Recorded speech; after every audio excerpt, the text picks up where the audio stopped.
It's Thursday, May 21st. There is nothing to prevent this company, the new owner of ISC Plenary, from selling this asset to another company, even if it is foreign-owned, even if it is state-owned. The recently announced partial sale of the Information Services Corporation, or ISC, has the Saskatchewan NDP up in arms. So that's a $90 a day loss just to help 5 families. Some Saskatchewan daycares continue to raise concerns about the upcoming changes to the funding model. Remote healthcare, for example, that is a hugely important thing. Having that connectivity for educational purposes, online learning. SaskTel says it's bringing faster cell service to more rural and northern communities. Stay with us, Saskatchewan. Your morning starts right now.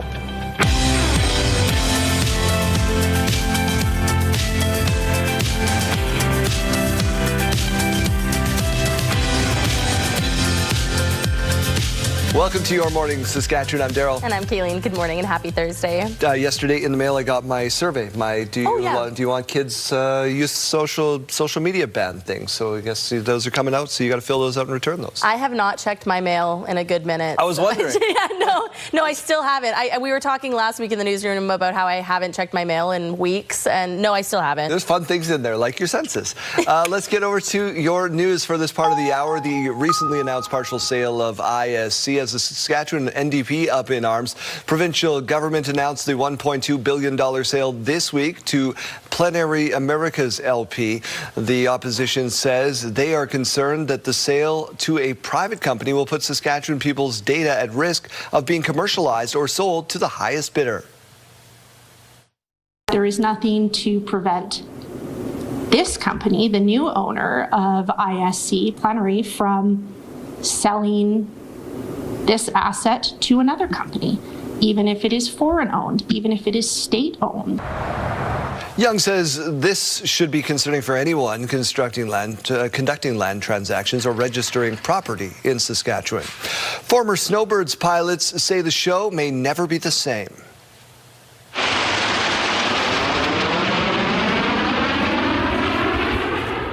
Members of the Snowbirds Alumni Association say they're concerned about the squadron's future despite assurances from the federal government that they will return. Former pilot Dan Dempsey called the announcement profoundly disappointing. On Tuesday, the feds announced plans to pause the program, purchase new planes, and relaunch sometime in the 2030s. You can't perform the same kind of show with a turboprop trainer that you can with a jet. You don't have the vertical performance and so on and so forth. You can still put on a show. Some smaller countries in the world, the Australians also use the PC-21. But as I said, the G7 nations all fly jet teams. In response to the news, the squadron released a statement saying that Tudor has well earned its rest and it's time to innovate the team. The city of Regina is reviewing its code of ethics bylaw, aiming to improve councillor training. They'll also be tightening any conflict of interest councillors may have. At Wednesday's city council meeting, council voted 8-1 in favor of mandatory training for pride, community and accessibility awareness for city council members. Council also approved allowing the city's integrity commissioner to investigate conflict of interest complaints made toward councillors. That's one of the items that really is just trying to have a robust, kind of bylaw for council to be accountable. That's really how I look at it. The long list of items is items that I think we can all get behind if we're truly trying to, kind of govern ourselves to a high degree.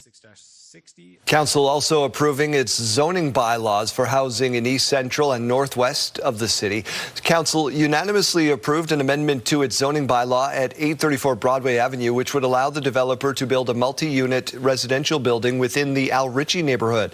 Although Councillor Mark Burton shared his concerns from residents about the lack of parking in the area, Council says the bill aligns with the city's need for housing. We know that we need different types of housing. Where we put that housing is where the work that our administration does in collaboration with collecting feedback from residents as well as developers to find the best fit for those opportunities. A motion was also approved, for amending the city's Coopertown concept plan, which includes a site for a potential new joint-use school, along with a Northwest Regional wastewater lift station. Work at the new subdivision began last fall. Regina's mayor will be with us on the show at 7:40 on CTV Regina and Yorkton. Viewers in Saskatoon and PA will learn more about a flower festival with Jeremy. Ottawa and BC will start talks on developing the province's economic priorities. Developing our economy has to go hand in hand with environmental protection for the next generation, including the North Coast tanker ban. Prime Minister Mark Carney and British Columbia Premier David Eby met in Vancouver yesterday. Eby had criticized Ottawa earlier in the week, saying Canada doesn't work if separatist premiers get all the attention. The Prime Minister pointed out that 1/3 of projects flagged as in the national interest are in BC. Speaking to a business crowd before the meeting, the Prime Minister said Ottawa wants partners. We don't want to hear what people are against. We want to hear what they're for. And if you're for something, we will get behind you. Prime Minister Carney also said if development in BC stalls, the government will spend more time elsewhere in the country. New traffic lights are going to take a little getting used to in your neck of the woods. Jeremy Dodge. Yeah, Daryl, good morning. So the city turned on 2 lights on Warman Road Tuesday morning. One at Hazen Street, one at 5th Avenue North, and it's caused post-long weekend backups for blocks. The new lights are next to Link platforms built last year as bus service moves there at the end of the month. Not everyone is convinced the new traffic lights will solve any problems, and many feel they have no choice but to get used to slow-moving traffic from here on out. Change anything because people don't treat that as a turning lane when it is, in fact, it goes from 2 lanes to 3 lanes. When I first heard the lights were going up, I was really excited because we do have a problem at this Hazen corner with traffic. But these blinking lights is really frustrating. Bus service for routes 30 and 35 will begin on Warman Road on May 31st.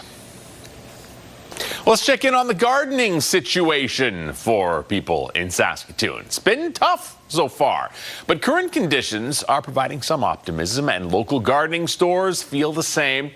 While the planting season got off to a slow start, many in Saskatoon are now eager to finally get some plants in the ground.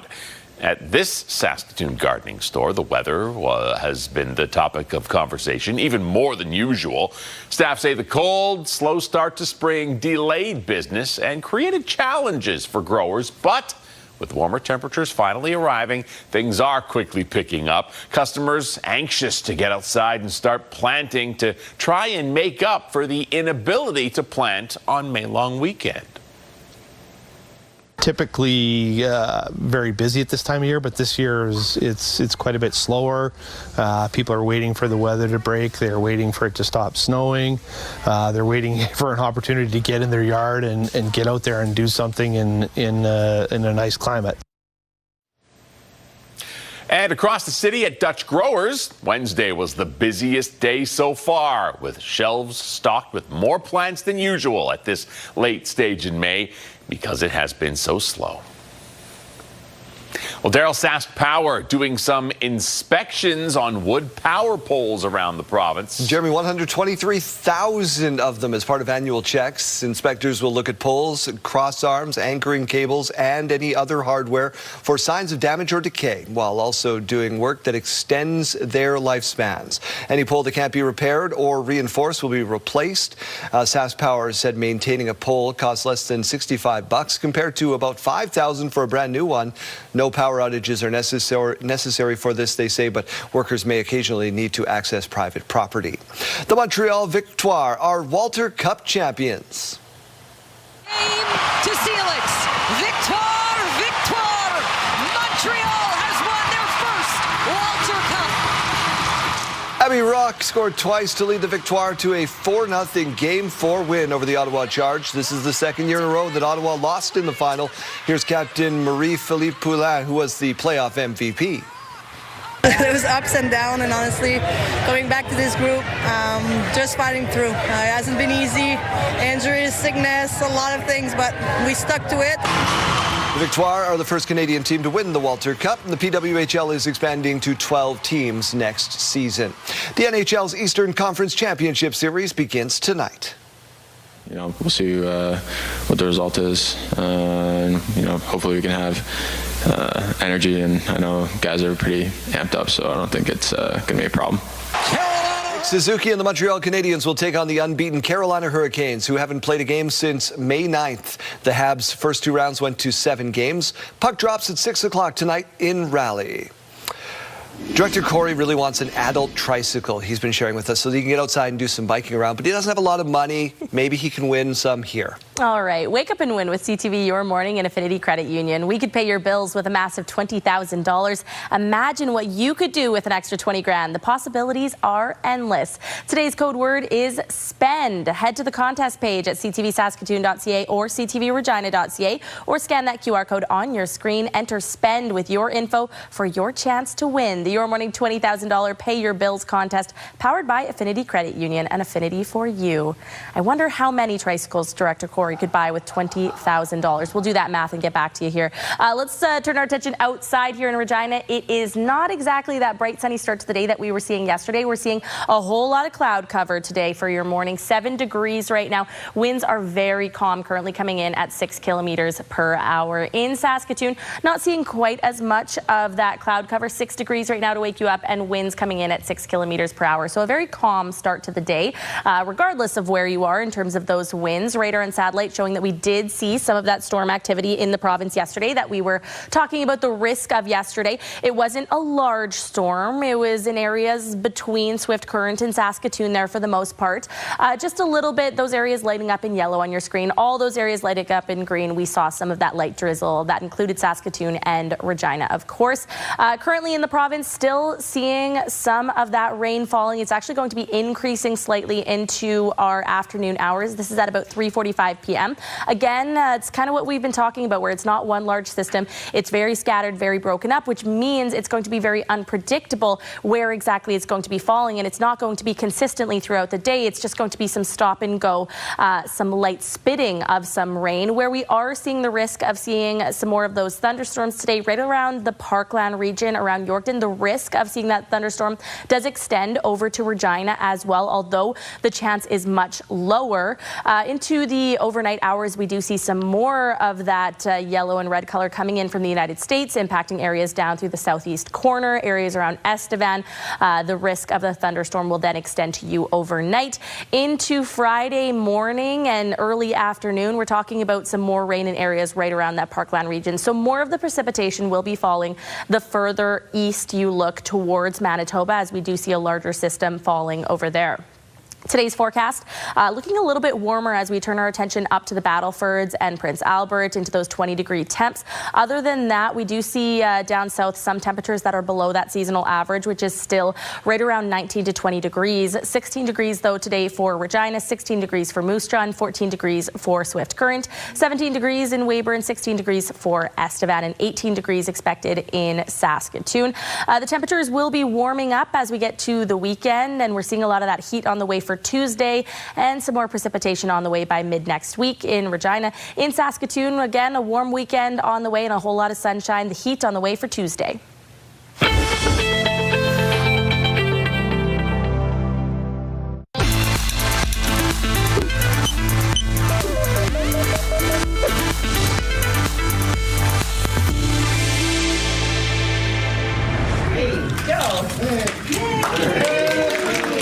A partnership between the city, the province, and Oxford House has led to 21 new sober living spaces in Prince Albert. We're looking for people that are ready, willing, and able to be sober. They have to have completed treatment in the past 12 months, and they have to be at risk of houselessness. Those are really our main criteria. The living spaces are split up into 4 different homes located around the city. The homes are designed to help Saskatchewan residents maintain their recovery after addiction treatment programs by providing ongoing support and a safe, affordable residence.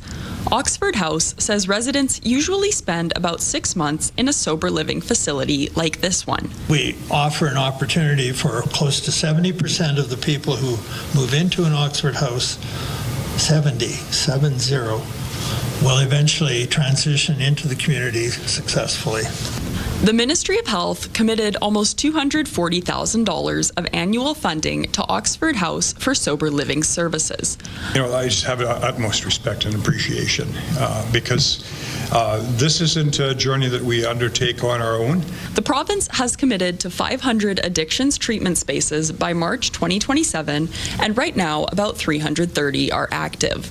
The remaining spaces will be across the entire province. There's a proposal that happens and people apply, so there could be more coming to Prince Albert, but right at this point in time, I don't have that list.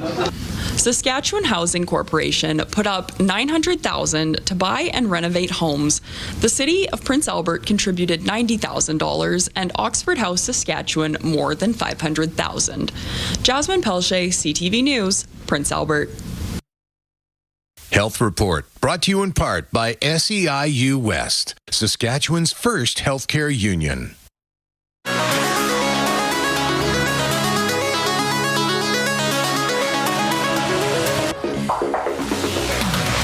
Well, if you're attending the RBC Canadian Open this year, you should also check out Golf Canada's new Hall of Fame.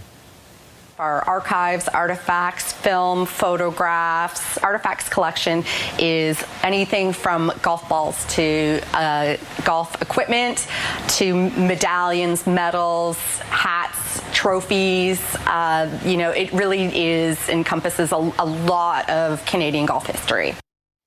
TPC Toronto is now the home of the Canadian Golf Hall of Fame, as well as Golf Canada's headquarters. The Hall of Fame is spread out around the grounds, including the clubhouse, restaurants, villas, and locker rooms.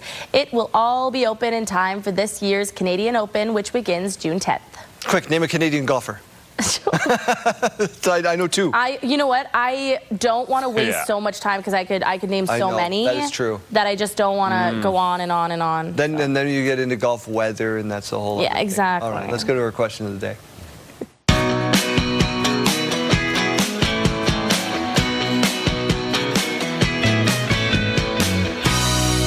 I actually had a much better question of the day today, but then producer Nathan decided to go with this one. It's subjective. So, it's Talk Like Yoda Day. Who is your favorite Star Wars character? Mandalorian and Grogu comes out in theaters. First screening is today over Landmark across the street from us. Again, I could name so many of my favorite Star Wars characters, but I just don't want to take up so much time. Jeremy, what's your favorite character? We don't want to take the time away from Jeremy.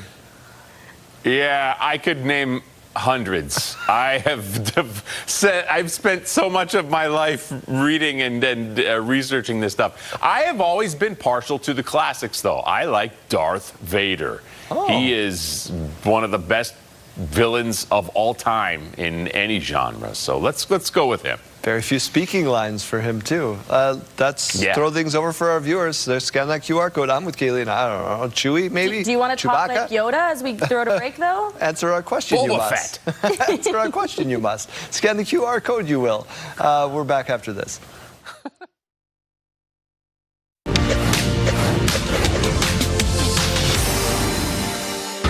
Much higher, like 50, 80 like megahertz per sector. SaskTel says more communities in Saskatchewan are getting faster internet. The Crown Corporation has upgraded more than 160 cell towers over the past 10 months, including sites serving Air Ronge, Wilkie, and Thunderchild First Nation. The difference in all the technology is faster, more speeds, more throughput, being able to upload and download data faster and faster. SaskTel says its 5G network now operates on more than 900 cell towers and covers nearly 90% of the province's population. Minister Jeremy Harrison says having strong connectivity is critical for services like virtual healthcare and for technologies used in farming. Like agriculture, for example, which we are going to see moving into a space that is going to require, as a matter of business, having high-speed connectivity. The province has spent about $500 million on the 5G rollout. SaskTel says the goal is to have all of its cell towers upgraded to 5G by the end of 2027. Laura Woodward, CTV News, Saskatoon. Your school day forecast is brought to you by CAA School Safety Patrol, working together to keep our school zones safe. If you're heading out to catch the bus in Regina, 7 degrees, 6 degrees through Saskatoon, and we're seeing a bit more of that cloud cover through the south this morning. By lunchtime in Regina, we do have a chance of seeing some light showers, 14 degrees though, and 15 degrees by final bell, with a small chance of seeing some more of those showers and a risk of a thunderstorm. In Saskatoon, 17 degrees by lunch, not expecting much of that precipitation today, and by final bell, 18 degrees with a mix of sun and cloud. As we go to break, here's a look at those gas prices in Regina. The average price, $181.9. You might be able to find it for as low as $166.9. In Saskatoon, the average price, $182.9, and you might be able to find it for as low as $174.9. In the farm markets today, we find the street price of canola at $707.85 per ton. The futures price, $749.80 per ton. Amber Durham wheat now at $278.59 per ton, and red spring wheat at $295.42 per ton. The Canadian dollar is up slightly this morning. It's at 72.72 cents U.S. Coming up after the break, why some daycare centers in the province are raising concerns over changes to $10 a day childcare. Stay with us.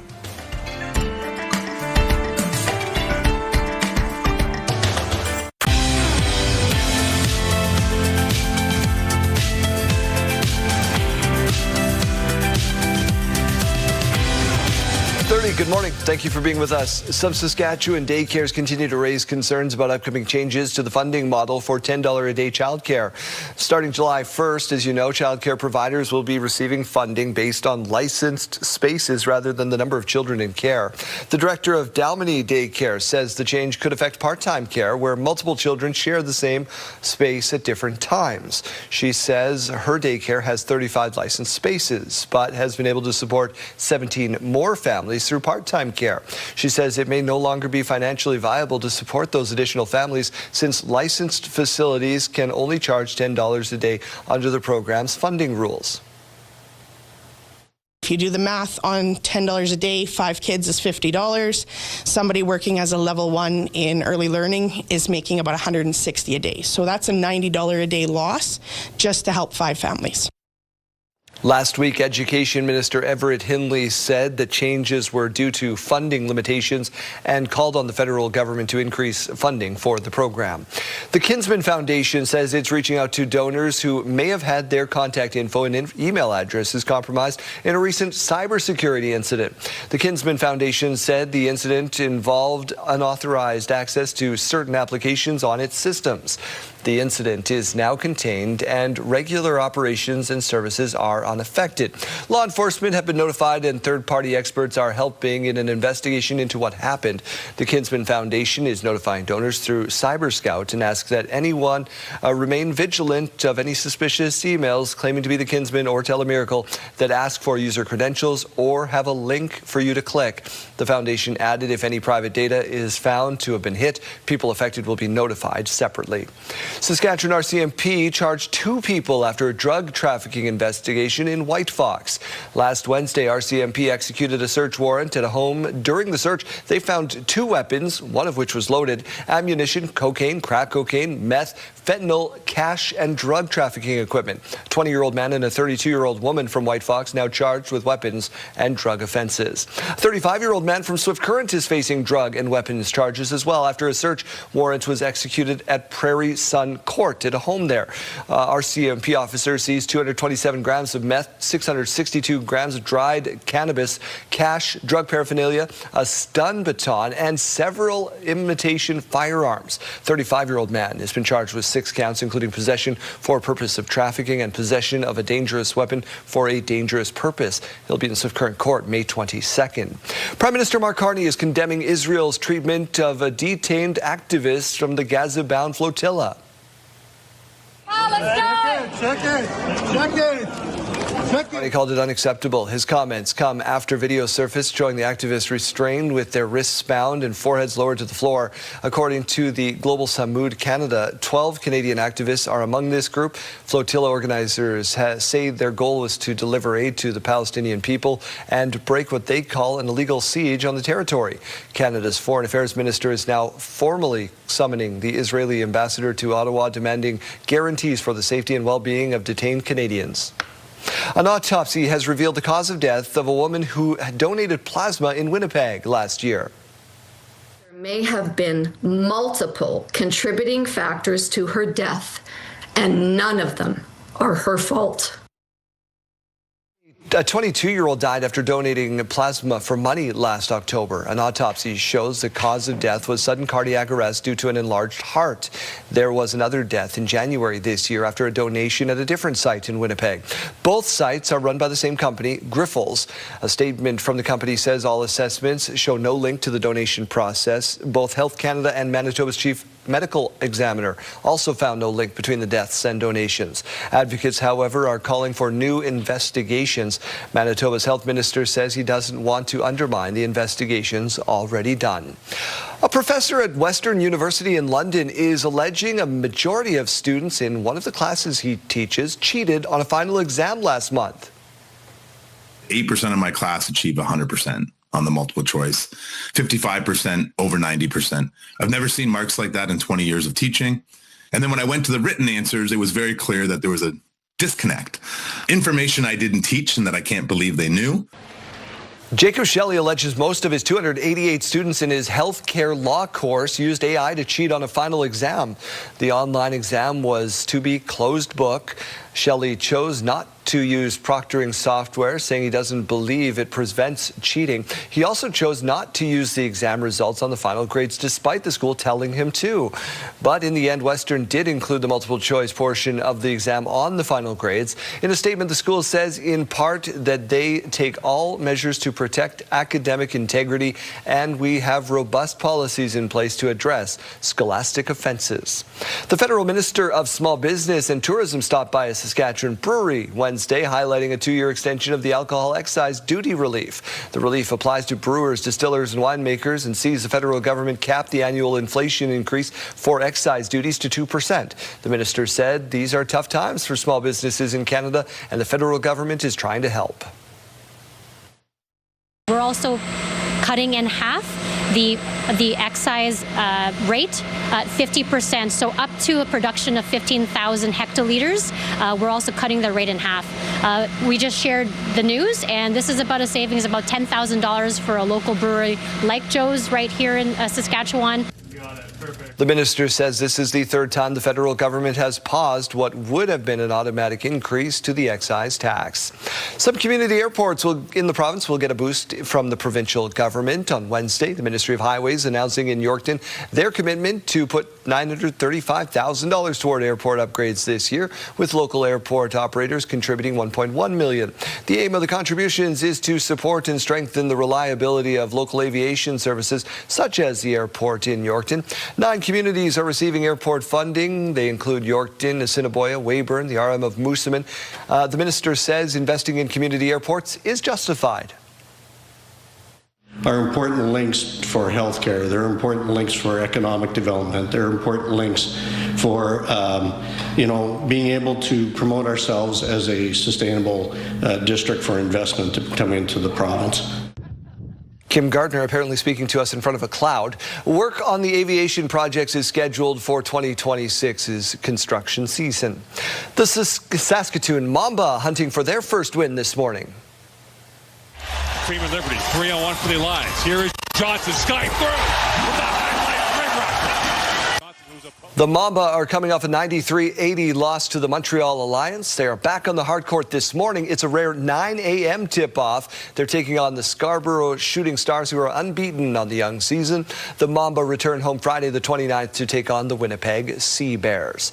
Over to the Weather Center we go. We avoided the rain last night at little guys soccer. Are we going to avoid it today? Well, I told you I was going to hold off that rain for your soccer. You made soccer some calls. game. I appreciate that. Yeah. We do have a chance of seeing some some light drizzle in Regina today. It's not for sure. I'm going to show you that in just a moment here. We're more so seeing that rain closer to the Manitoba border towards the east. Let's turn our attention, though, to some hot and cold spots before we talk about that precipitation. So our hot spot in the province right now is currently Outlook at 8.4 degrees. The cold spot is South End 1.0, just bumped up from 0.7. So we're barely in the positives in South End. The Canadian hot spot is in Nova Scotia this morning, 15.3 degrees. And the cold spot, once again, in Nunavut at minus 13.6. So let's turn our attention to temperatures across the province, though. So we talked about that temperature in South End. Warmer through La Ronge, though, 5 degrees. 5 degrees as well through Prince Albert and Buffalo Narrows. 5 degrees as well in Melfort. And just below that, 4 degrees for Hudson Bay and Spiritwood. Down in the south, a little bit warmer for some areas. Moose Jaw also at 8 degrees. Estevan at 8 degrees. Outlook is just winning because of that decimal point. 6 degrees for Yorkton, 7 degrees in Regina, and 6 degrees through Saskatoon to start your day. Later on through the afternoon hours, we'll be seeing some areas breaking into those 20-degree temps today, like the Battlefords, 20 degrees and 21 for Prince Albert with that mix of sun and cloud. Some more precipitation, as we mentioned, as we look towards the east. So Yorkton with a higher chance of seeing that rain throughout the afternoon today, 17 degrees and 16 degrees through Estevan with that rain. Again, Regina just has a chance of seeing some very light drizzle. 17 degrees for Weyburn today, 16 degrees for Moose Jaw, and 14 degrees for Swift Current. When it actually comes to those totals, it is not a lot. Only looking at about 1 millimeter for Yorkton and Estevan, and even less than that through areas around Regina, although you do see some areas between Regina and Saskatoon lighting up in blue there. So again, just a very light sprinkling of rain on the way today. With that, we're talking about very low wind speeds. Yesterday, we were seeing more of these areas lighting up in blues or yellows. Today, the winds seem to be settling over in Manitoba instead. When it comes to the weekend, it is looking amazing. Make those plans, get outside, and really enjoy it. 21 on Saturday for Regina, 26 on Sunday with that sunshine, 24 by Monday, and 31 on Tuesday. We do have a chance of seeing some rain starting later on in the evening on Tuesday with that really nice hot temperature, and continuing through the afternoon on Wednesday. And that's similar for Saskatoon as well. A really nice bright and sunny weekend on tap. Then we're talking about 31 degrees by Tuesday, rain starting in the evening, continuing on through Wednesday.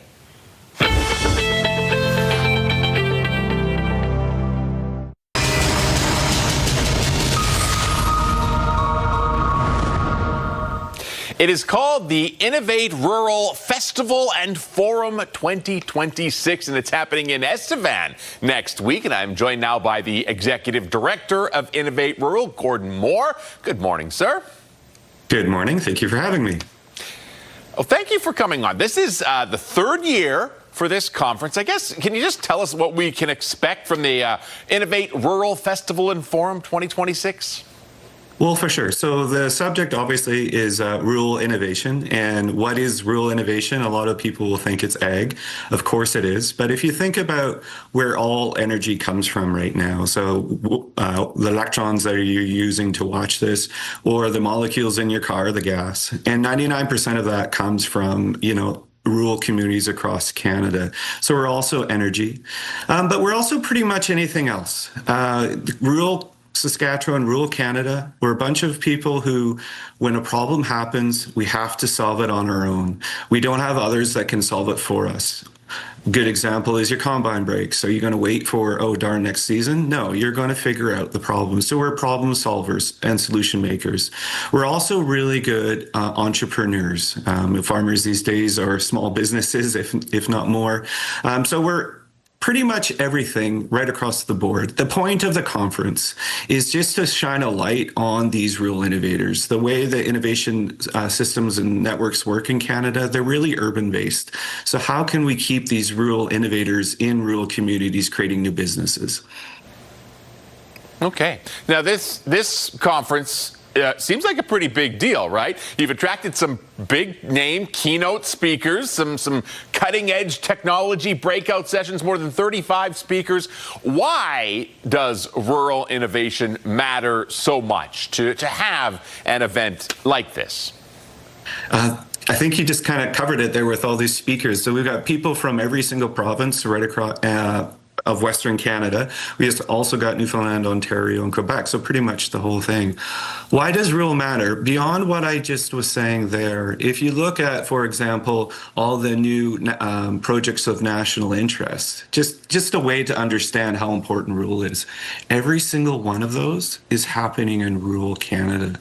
So rural Canada is what's lifting up our country at a time of need. And unfortunately, we do have a digital divide where, beyond what I was just talking about, where entrepreneurs are having troubles accessing the skills and networks that they need to stay in their community, but also means that the youth are not getting the digital education that they need, especially in the day of AI.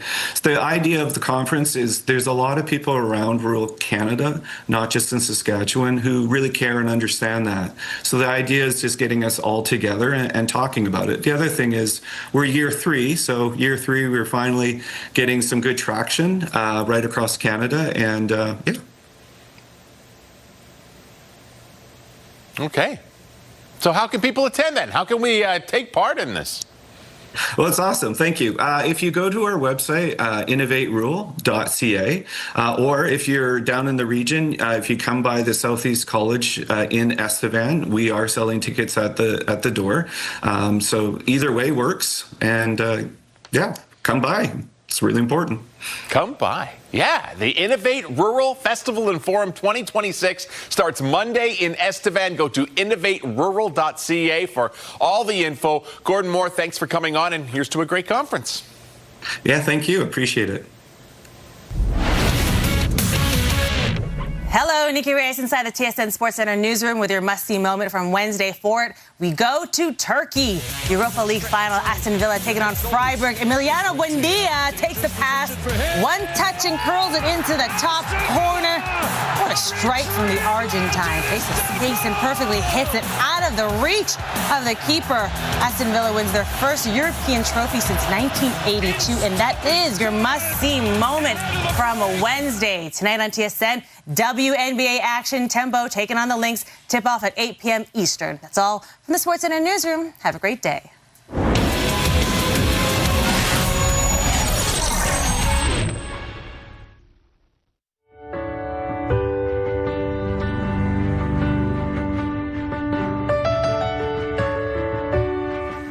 Estate sales can be a gold mine for finding unique treasures, but they can also play a crucial role in managing a loved one's legacy. Janelle Lippi on location at 1 this morning to show us exactly why these events matter so much. Janelle, good morning. Hi, Jeremy. Good morning. That's right. And Paulette is with me. We are down with Transition Estate Sales. Paulette, thank you so much for being here. I'm very excited to get into, especially this home. There's tons of beautiful things. But first, tell me a little bit about how things got started. So for Transitions Estate Services, it started just in Regina. It was formed by 3 retired nurses who wanted to get out in the community and help people that needed to take care of an estate or seniors that were downsizing, and it's just been going on since then. And those nurses, one of them still actually helps consult with us occasionally, which is great, so we can rely on her knowledge on how everything started and the different resources that she used. And then the current owner took over about 5 or 6 years ago, and we've just grown. We've grown into Saskatchewan and the Regina and area as well. So we go out as far as Moose Jaw. Saskatchewan goes to Prince Albert and all over the country. So the countryside, I should say. Yeah, yeah. That's amazing. Mm-hmm. You did mention seniors. Now, before we do wrap things up, how does what you do impact seniors and those families who are going through maybe a little bit of a challenging time? Mm-hmm. It could be anything from an estate where the family is either here in the city and just doesn't have the capacity to take care of everything in the house that their parents or loved one have collected for years and years, or it's seniors that have collected things for a lifetime and are now moving into a much smaller space to go into a senior retirement center. So we can help those families whether they're near or far. Sometimes our clients are well out of the province and they just can't be with the estate for weeks at a time to take care of it. And that's where we come in. All right. So incredible work that you guys do, Paulette. Thank you so very much. We will be back soon. I'm going to go take a look at some of this neat stuff we've got here with us.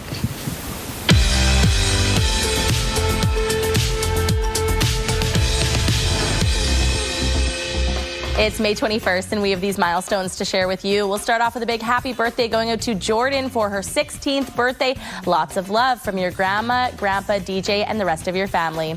And turning 62 today is Rick. Happy birthday to you. May your day be filled with making new memories. Love from your wife and Diella.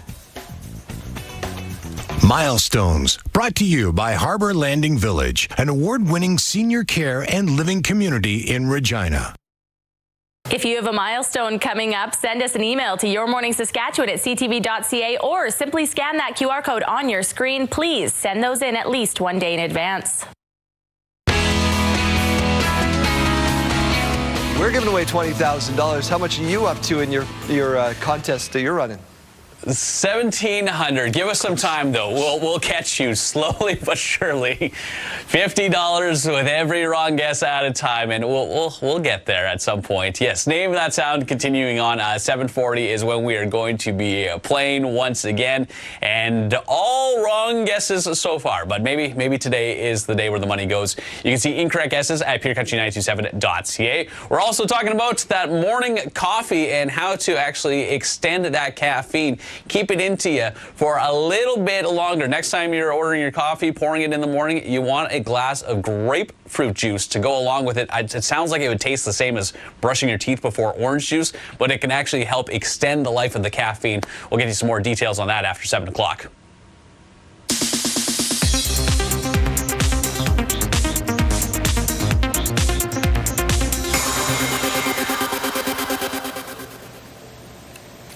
The Late Show with Stephen Colbert will have an extended finale tonight, giving him extra time to say goodbye to his 11-year run.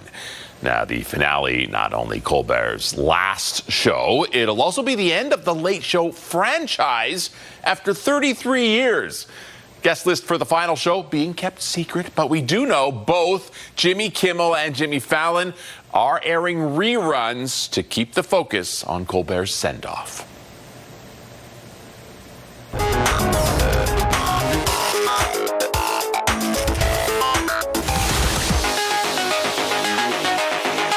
Sidebar time, we kick things off with the perfect example of social media versus reality.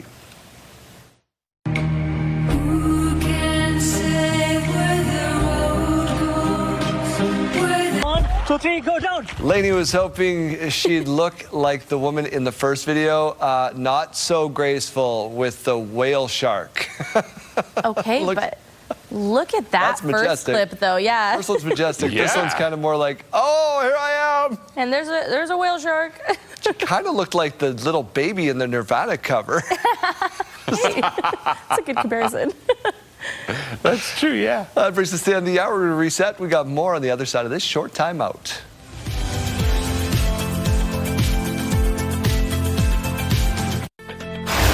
It's Thursday, May 21st. Free Palestine!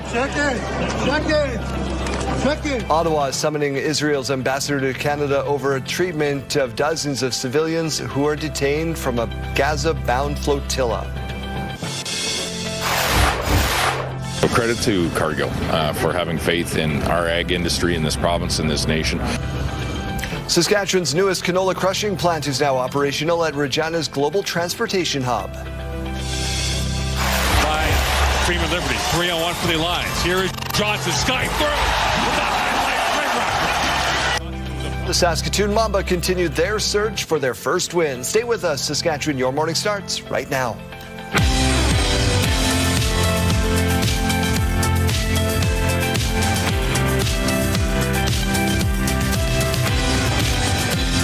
good morning. Welcome to Your Morning. I'm Daryl. And I'm Kayleen. Good morning, and thank you for joining us on this Thursday. What's going on? What's new? What's happening? What's exciting? You're excited about the estate sale that That's what I was Janelle going to say. I saw things in the background of the estate sale that Janelle's at, and I was thinking, that's my Saturday, and I'm buying that and that. And Daryl was going, no, you're not. You don't want that. The thing with the strawberries in the back, you don't want that. Almost everything in my house that I own is from an estate sale, a garage sale, a thrift store. Or something that your daughter said, this is mine. That's true. I did go to Shoppers Drug Mart yesterday, and she said, that's Sadie's cup, and I said, put it in the cart. And now it is. Let's get to your news headline 7:01. We begin with this. The $1.2 billion partial sale of the Information Services Corporation might have been unanimously passed by the company's board, but Saskatchewan NDP raising concern over selling to a private company. Jacob Carr with why. The provincial opposition is pushing back after a deal was finalized this week that saw Information Services Corporation sold to Canadian private company Plenary Americas. There is nothing to prevent this company, the new owner of ISC, Plenary, from selling this asset to another company, even if it is foreign-owned, even if it is state-owned. The NDP also citing concerns over the new private owner not having any obligation to keep ISC's structures or fees intact. That could see the prices of land transactions and registering property in Saskatchewan go up. But the provincial government says ISC came to them with the wish to sell in a deal that benefits both parties. And they came to the government with a recommendation, say the golden share that the government had with respect to the head office operating here, board members, all of those sorts of things was actually enhanced in the legislation that we passed this spring. According to the provincial government, they will maintain their stake in ISC with enhancements and benefits that include the province being able to appoint 2 of ISC's board members and to ensure that the company's head office will remain in Regina. That the master services agreement is legislated to over 2053, I think it runs till. Also that all of the data, all of the intellectual property will be located by law here in this province. But the NDP is still puzzled as to why the government has decided to sell what they say is a profitable company year after year. Who thinks that handing a monopoly service to a fully private company who only has the interests of their shareholders and their investors at heart is a good idea. Young going on to compare it to selling profitable farmland to pay one's credit card bill. The official transaction between the former Crown Corporation and Plenary will close this fall. Jacob Carr, CTV News, Regina. In other news this morning, former Snowbird pilots say the show may never be the same.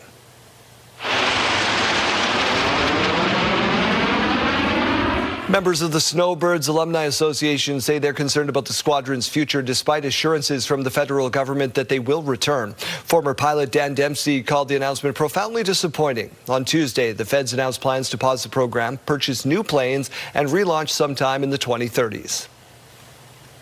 You can't perform the same kind of show with a turboprop trainer that you can with a jet. You don't have the vertical performance and so on and so forth. You can still put on a show. Some smaller countries in the world, the Australians also use the PC-21. But as I said, the G7 nations all fly jet teams. In response to the news, the squadron released a statement saying the tutor has well earned its rest and it is time to innovate the team. New traffic lights going up that some people are going to have to get used to, Jeremy Dodge. Carol, it's a part of ongoing changes, and the city is making these changes to roads in hopes of improving safety for pedestrians ahead of Link's launch in 2028. That's the bus rapid transit. Now, one of those changes happened on Warman Road this week, with city crews installing 2 new traffic lights on the busy street. Keenan Sorokon on how it is going over with drivers.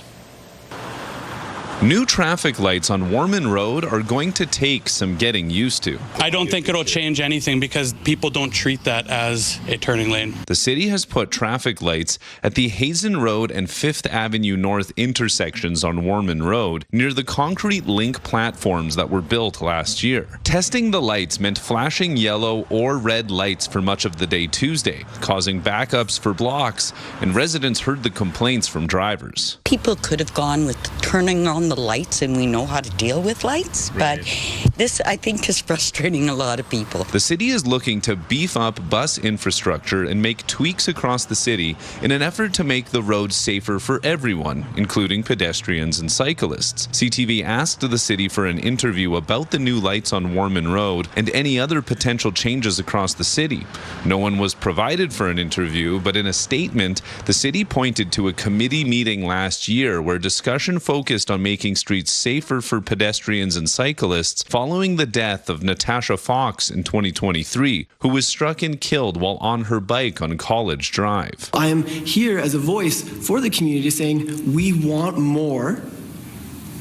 There should be more done, and we should not wait for someone to die for it to be done. And the city is doing its part with more of these changes expected before links launch, like removing driving lanes, more shared pathways for pedestrians or cyclists, or not building out bump-out areas for buses to pull into. Ultimately, our mandate is public safety, it's kind of ingrained in everything we do. The lights are working normally now, with bus service for 2 routes using Warman Road set to begin on May 31st. Keenan Sorakan, CTV News, Saskatoon. All right, Daryl, back to you with details on a big drug bust in Manitoba. Thank you, Jeremy. A nearly 2-year investigation has led to what police in Winnipeg say is the largest drug bust in Manitoba history. The objective was not only to disrupt and dismantle these networks, but also to gather intelligence and evidence relating to the higher-level members of the organization. More than 500 kilograms of illicit drugs, including meth and cocaine, were seized with an estimated street value of more than $37 million. Police also seized 14 firearms, 7 vehicles, about $825,000 in cash, and illicit cigarettes. 33 people have been arrested, including individuals with alleged ties to high-ranking criminal organizations. Altogether, 174 drug trafficking-related charges have been laid. Investigators say the drugs were imported into Canada through commercial transport vehicles stored in Alberta and Ontario, and then allegedly moved into Manitoba through courier services, commercial transport trucks, and private vehicles. There's been a bit of communication error in Alberta. The UCP party issued a press release by mistake. If this committee proposes that the Forever Canadian question is to be put to a referendum, government will be the proponent of a question on breaking up Canada, not anyone else. So here's what happened. The United Conservative Party issued a media release yesterday saying the committee had passed a motion to formally ask Alberta Premier Danielle Smith and her cabinet to bring the Forever Canadian petition to referendum ballot in October. Here's the thing. Debate on that issue hasn't even finished yet. Minutes after the press release went out, the UCP caucus retracted it, saying it was released in error. The petition is different from the separatist petition. It was created in response to it. But the problem was that the vote on whether it should go to a referendum hasn't even happened yet. The UCP says the debate is expected to continue today. The U.S. Justice Department has indicted former Cuban President Raul Castro, charging Raul Castro and several others with conspiracy to kill U.S. nationals. Castro and 5 others are facing charges, including murder and destruction of aircraft. This is in connection to an incident in 1996 when 2 planes belonging to Cuban-American groups were shot down by Cuban jets. Castro would have to face these charges in the U.S. Cuba's current president has rejected the charges. He's accused of the U.S. of lying and punishing people in Cuba. The Montreal Victoire are Walter Cup champions. Abby Rock pulls it out, short-handed. Rock end-to-end.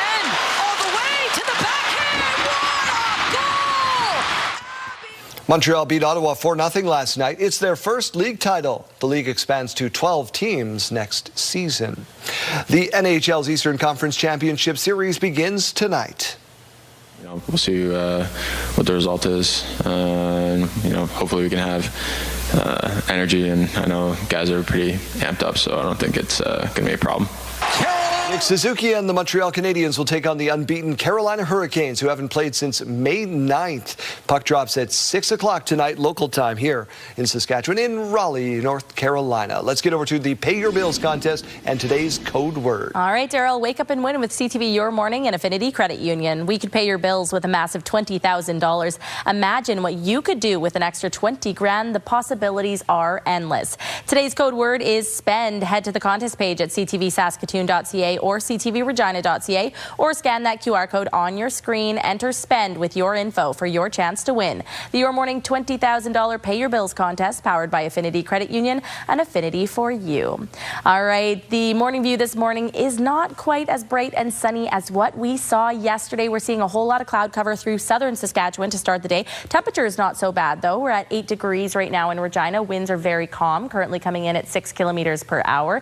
Just a little bit of sunshine poking through those clouds there. A lot more of that sunshine through central Saskatchewan this morning.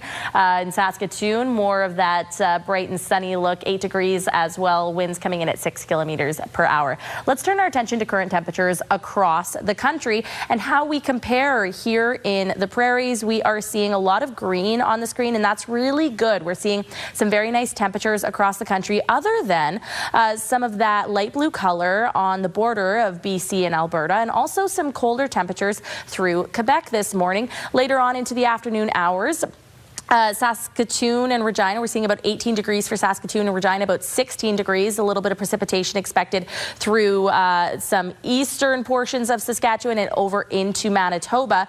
Other than that, though, we're taking a look all the way over to the west coast. Vancouver, 21 degrees today with that mix of sun and cloud. Calgary, 18 degrees. Edmonton, 21 degrees. And Winnipeg with that rain, 21 degrees as well.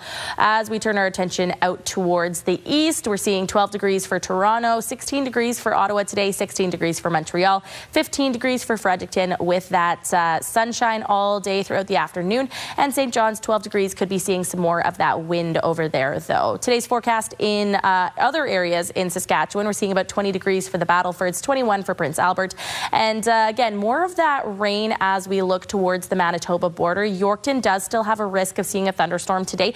If you do see that lightning or hear that thunder, here's your reminder that you can send some photos of that storm into us at Your Morning Saskatchewan at ctv.ca. We're not expecting a lot of rain to be coming with that system, though. Only about 1 millimeter for Yorkton and Estevan. Regina could be seeing a little bit of that system. You see that blue extending through areas between Regina and Saskatoon. Could be seeing a very light drizzle, just not a large accumulation as mentioned. The weekend looking absolutely beautiful. 21 degrees on Saturday with that sunshine, up to 26 degrees for your day on Sunday. Seeing fairly low wind speeds for the weekend as well, so it's a great option to make some plans to get outside. 23 degrees on Saturday for Saskatoon, 25 on Sunday, and dropping down slightly, but still a beautiful day on Monday, 22 degrees.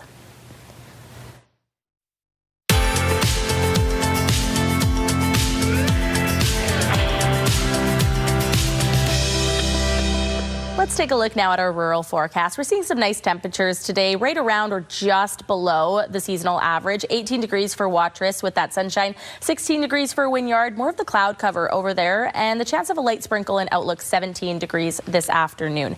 Down in the south, we're seeing some cooler temperatures in East End, 13 degrees, 14 degrees for Rockland, and 16 degrees for Pilot Butte. As you can see, some more cloud cover down south today, so it's not exactly going to be as sunny as what we saw yesterday, and a risk of a thunderstorm as we look towards the Manitoba border. Broadview with that risk of the thunderstorm, 16 degrees. Also included in that risk of a thunderstorm is Turtleford, although the chances are lower. And this is where you can find internet plans up to 1 gig available from SaskTel. 18 degrees, though, with that light rain this afternoon. Northeast winds very low, only coming in up to about 20 kilometers per hour. Tonight, police say it was an inside job, and an exclusive W5 investigation uncovers disturbing new details about Canada's largest gold heist at Pearson Airport. This story is a sensational one. We reveal how many airport workers have kept their jobs and security clearance despite red flags. The numbers are concerning. Tonight on CTV News and ctvnews.ca.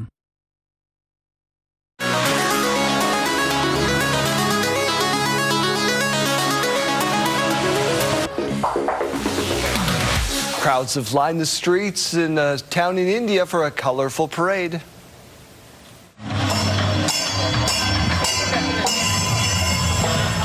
Not just any parade, it's an elephant parade. Ooh. The annual parade sees colorfully decorated elephants paraded along with their human friends playing percussion instruments. I'm sure the elephants like that.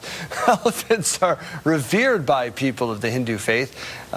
It's worshipped for the knowledge, wisdom, and good fortune, so they celebrate them accordingly. I don't know if I'd ever want to be this close to an elephant. I love them. I think they're beautiful animals, but oh my gosh, being that close to one? They're already ready I don't really to... like the chains and... No, I didn't like that part. All that. They're always ready to travel. They've got their trunks with them. Jeremy doesn't even like when people put their dogs in costumes. I don't think he'll like putting elephants. Elephants in chains? That sounds like a rock band, like a failed rock Should band. we start a band? Let's get to our question of the day.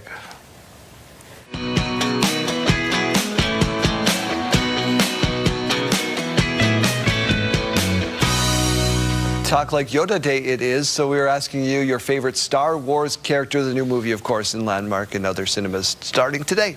Jeremy, I would like to throw the distinct honor over to you of reading some of these names today, because I am not a Star Wars person. So some of the names and slides after this, I was like, I don't know how to pronounce this. I'm going to say it wrong. So just to start, though, Michelle B said, yeah, I'm with Kayleen. There's just too many to name, too many favorites. But Han Solo, I do know that one. Okay. K2SO, I'm going to guess is how you say that one. Now, here's what's also happening, Jeremy, just so you're aware, is the people in the control room and the engineering department, they have decided that they would throw in funny names to see if she could say them. So good luck. Oh, no. what are these ones, Jeremy? What, Jango Fett? I mean, they're mostly how they're spelled. Kane and Jarrus, two of my favorites from Corey there. Ben Quadinaros, apparently the best pod racer Arden of for all sure time. didn't know who that was. That's one of our producers. Well, you see, these are not hard to... Maybe Qui-Gon Jinn there. Qui-Gon Jinn? What is Qui-Gon Jinn? How many arms does Qui-Gon Jinn have? He's the Liam Neeson character from Episode 1. Okay, Liam Neeson. Okay, fair enough. All right. Does he also want his family back?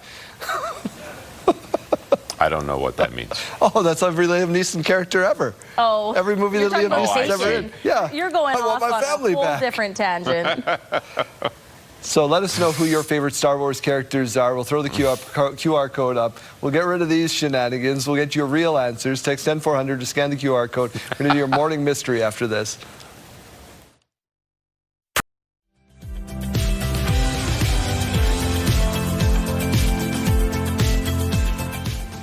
All right, let's head out now on the go to find our Mike Siona. Okay, he's outdoors. Mike, I really don't know what you're getting up to. What are you doing? Well, we're standing here at St. Francis, where the Cree bilingual program is in full swing, and we're talking about stone masonry with the one and only Ryan Watson from Rocco Masons, because you're building 3 custom sculptures for this site. Tell us about them. Yeah, correct. So I'm doing 3 carvings for the school. The images and the imagery on them are all based through meetings with the tribal council and the elders' teachings and stuff like that. So it's a huge honor to be doing it, and yeah, it's a really neat project. So. I love that. Now, you're almost done. There's 3 in total, as you mentioned. One of them is like basically me, just a lot heavier, right? Yeah. Tell me about the carvings themselves. Yeah, so the largest one, as you mentioned, it's a sweet white poplar tree with sweetgrass. Has a symbolism to the elders' teachings. It's the largest carving I've carved, single piece to date. And it's taller than you and wider than you are. Weighs about 1,200 pounds. There's also a eagle carving that we're doing that has been finished, and also a cross that'll be mounted next to the school's name there. So I love it. And all of this stuff from a limestone, right? Yeah. It's carved out of Indiana limestone, and we use all the traditional tools of the trade. Everything's carved by hand using chisels and my hands myself. So it's a slow, tedious process, but rewarding. And you're talking 160 to 200 hours of work on one of these things. So this has been months in the making. Yeah, we've been working on it for quite a few months. It takes a lot of hours to to chisel all the stone out. Yeah. I can only imagine. The good news is we don't have to imagine. Now, we can imagine that the sculpture is going to be right there because it will be, but we don't have to imagine how it's done because we're actually going to head into the shop here a little bit later this morning and see these sculptures, get a sneak peek, and find out how it all gets put together. Mike, thank you. We're looking forward to seeing that a little later on.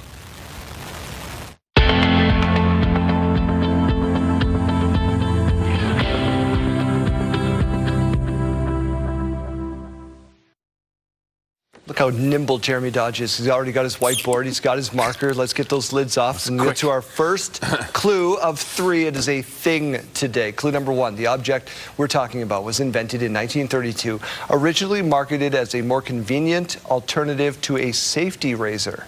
Oh. Its design includes a double-sided metal head and can rotate so you always have a fresh edge. And clue number 3, it's often associated with classrooms, art projects, and ceiling packages. What is that in the background there? What do you call it? This is not. Mine's clear. a highly technical term. I hope you guys can keep up.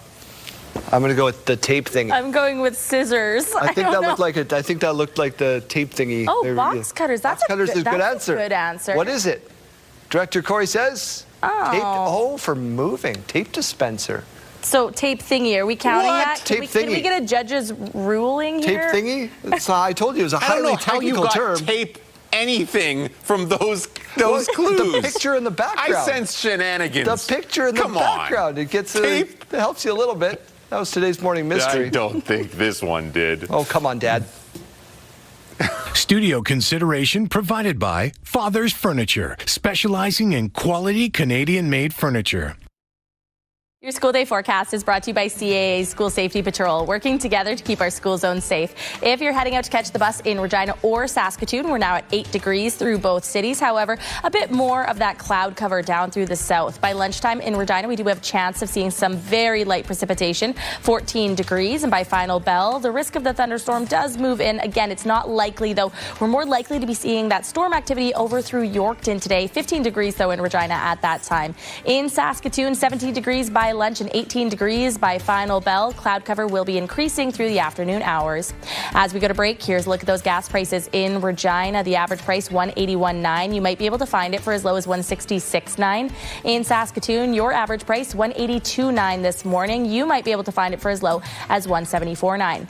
In the farm markets today, we find the street price of canola at $707.85 per ton. The futures price $749.80 per ton. Amber Durham wheat now at $278.59 per ton, and red spring wheat at $295.42 per ton. And the Canadian dollar is up. It's now at 72.72 cents US. We'll be right back.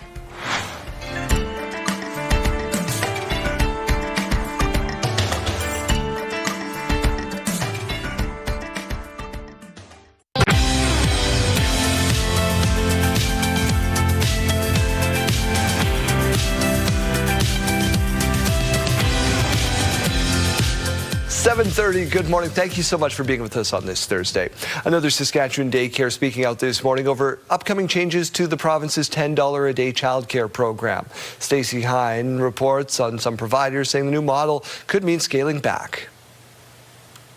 The director of Dalmany Daycare says upcoming changes to the $10 a day childcare program could mean ending part-time and casual care for more than a dozen families. We helped 17 families in the past year with casual and drop-in care, and that's something that we're just financially not going to be able to help families out with any longer. The daycare has 35 licensed spaces, but Darcy Anderson says it has been able to support 17 additional families through part-time care, with multiple children sharing the same space at different times, like children alternating days for kindergarten. Currently, providers receive funding for each child enrolled, but starting July 1st, Funding will be limited to 1 grant per space, a change Anderson says could make part-time and drop-in care too costly, since those additional part-time children would no longer be subsidized, while providers can only charge $10 a day under the program's rules. If you do the math on $10 a day, 5 kids is $50. Somebody working as a level 1 in early learning is making about $160 a day. So that's a $90 a day loss just to help 5 families. In a statement, the Ministry of Education says, quote, providers are not required to stop accepting part-time or drop-in children. The policy does not limit how providers enroll families.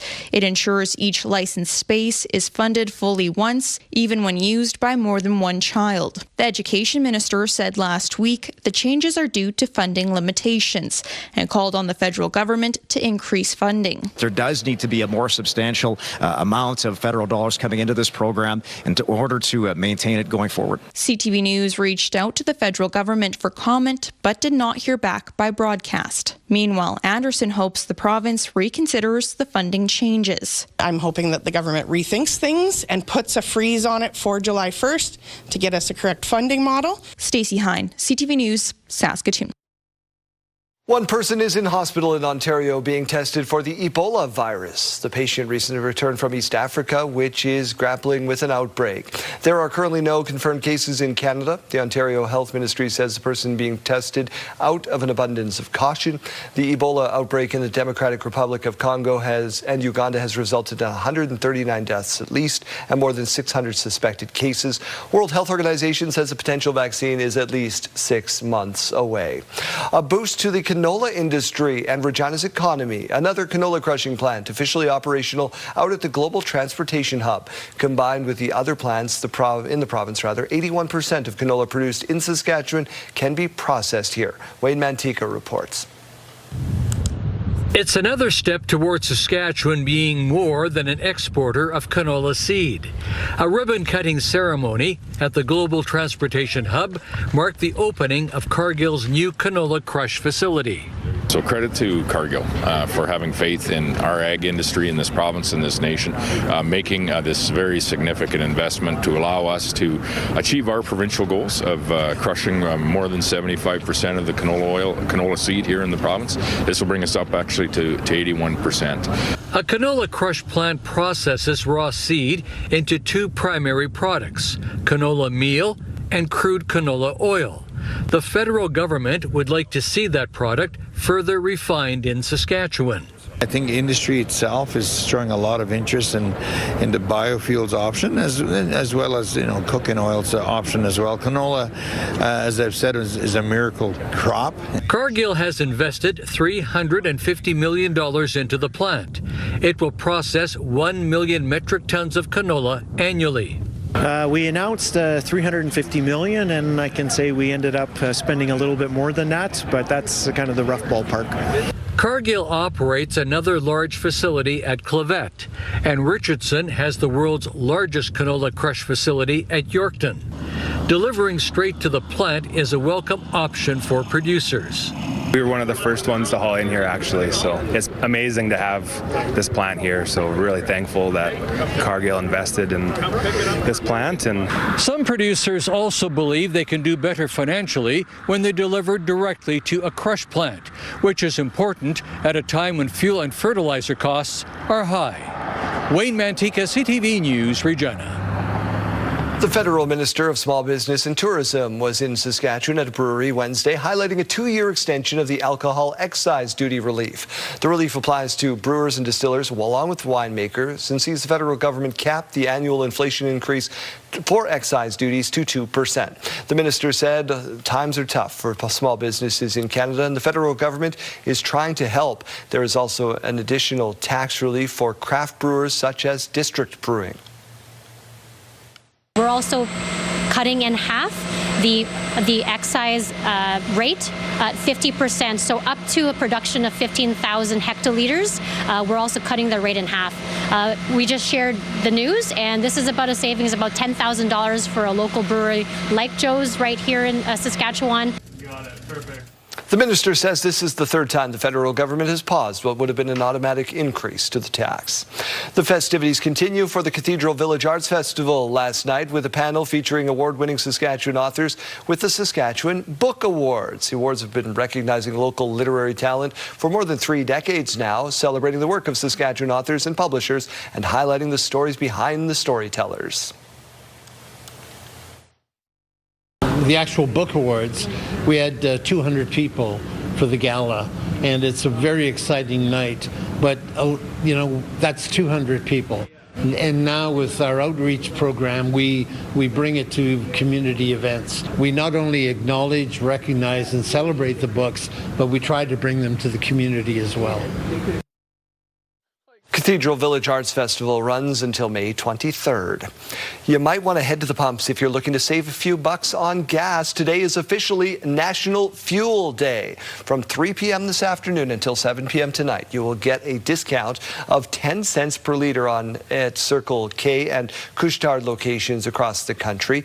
Meanwhile, gas analyst Dan McTagg says the price at the pumps will also drop tomorrow. It's expected to drop 9 cents to an average of $1.82 a liter across the country. It'll vary, of course, from place to place. McTagg is also forecasting a 9 cent a liter drop in the price of diesel. The drop is expected in most of the country except for the Maritimes. There you go. You can do a little road tripping. You might want to road trip up to Saskatoon if you win this contest. Absolutely. Journey, the Final Frontier Tour, is making one Saskatchewan stop at SaskTel Centre in Saskatoon on September 27th, and we want to see you at the show. Enter on our website for your chance to win a pair of tickets. All right. Speaking of Saskatoon, let's talk about some current temperatures. It is warming up out there.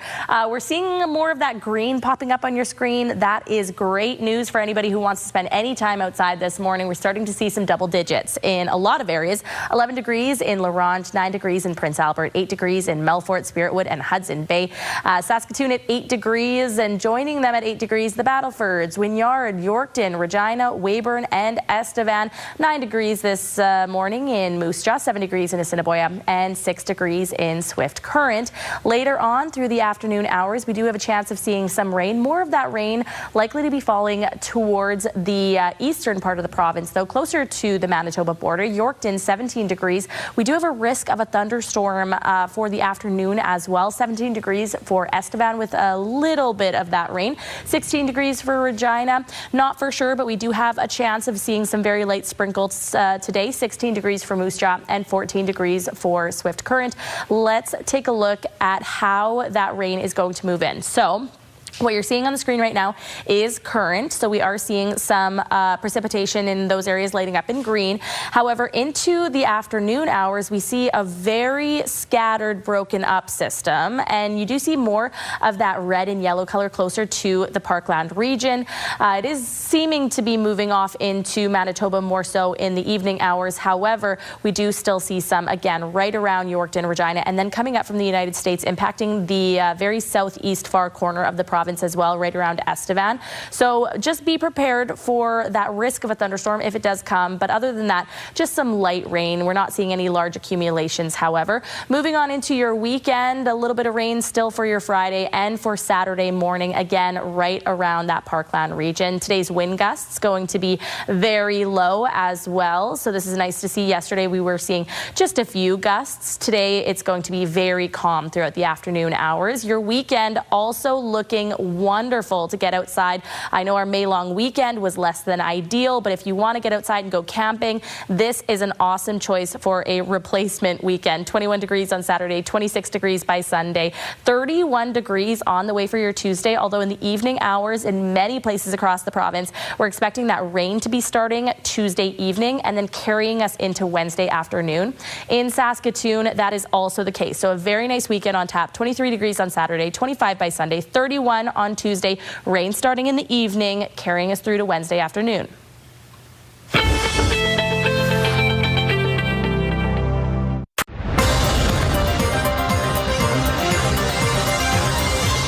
Time for your update, your bi-weekly update from City Hall. Mayor Chad Buczynski in studio with us. Thank you so much for doing this. Thanks for having me. We start with, we can go a number of different places. Let's start with housing. Parking is a concern, and you want to do some changes in the Al Ritchie neighborhood to fill in. You need more housing in the city. You need more spaces for people, but parking is a big concern.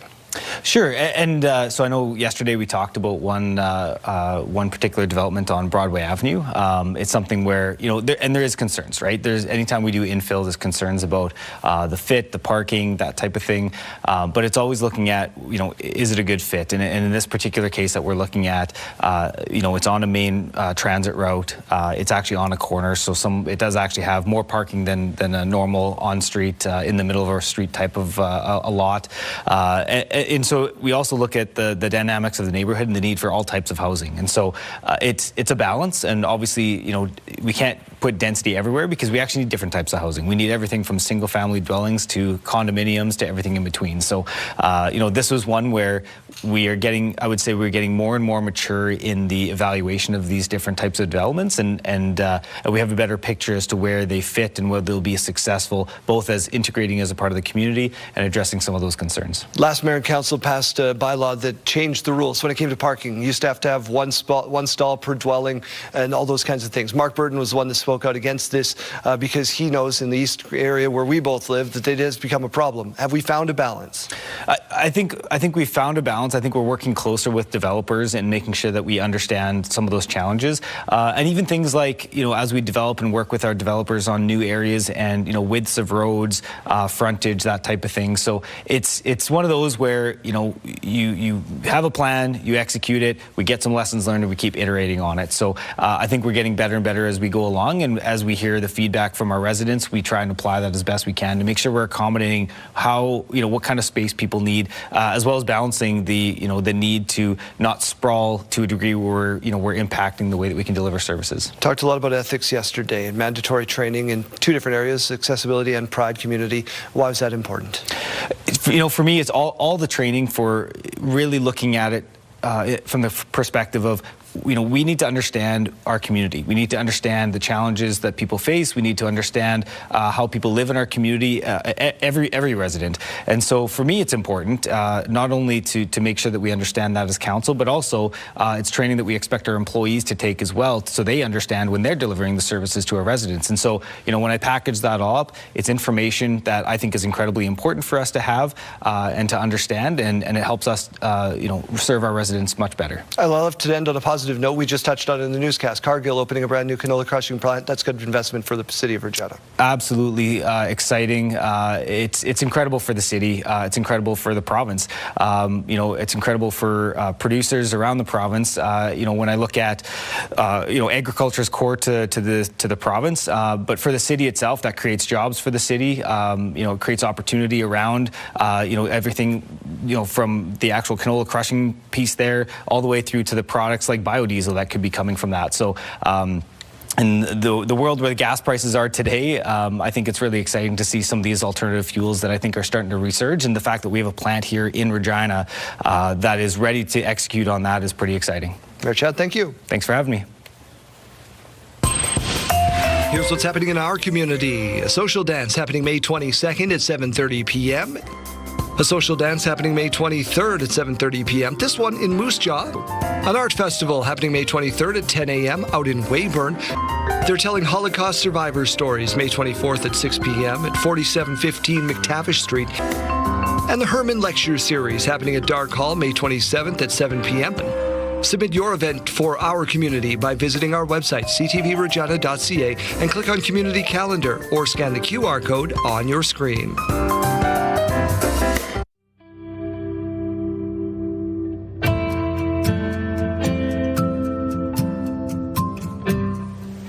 All right, let's head back out to Janelle Lippi, who is learning how estate sales can be a way for families to downsize or settle a loved one's estate.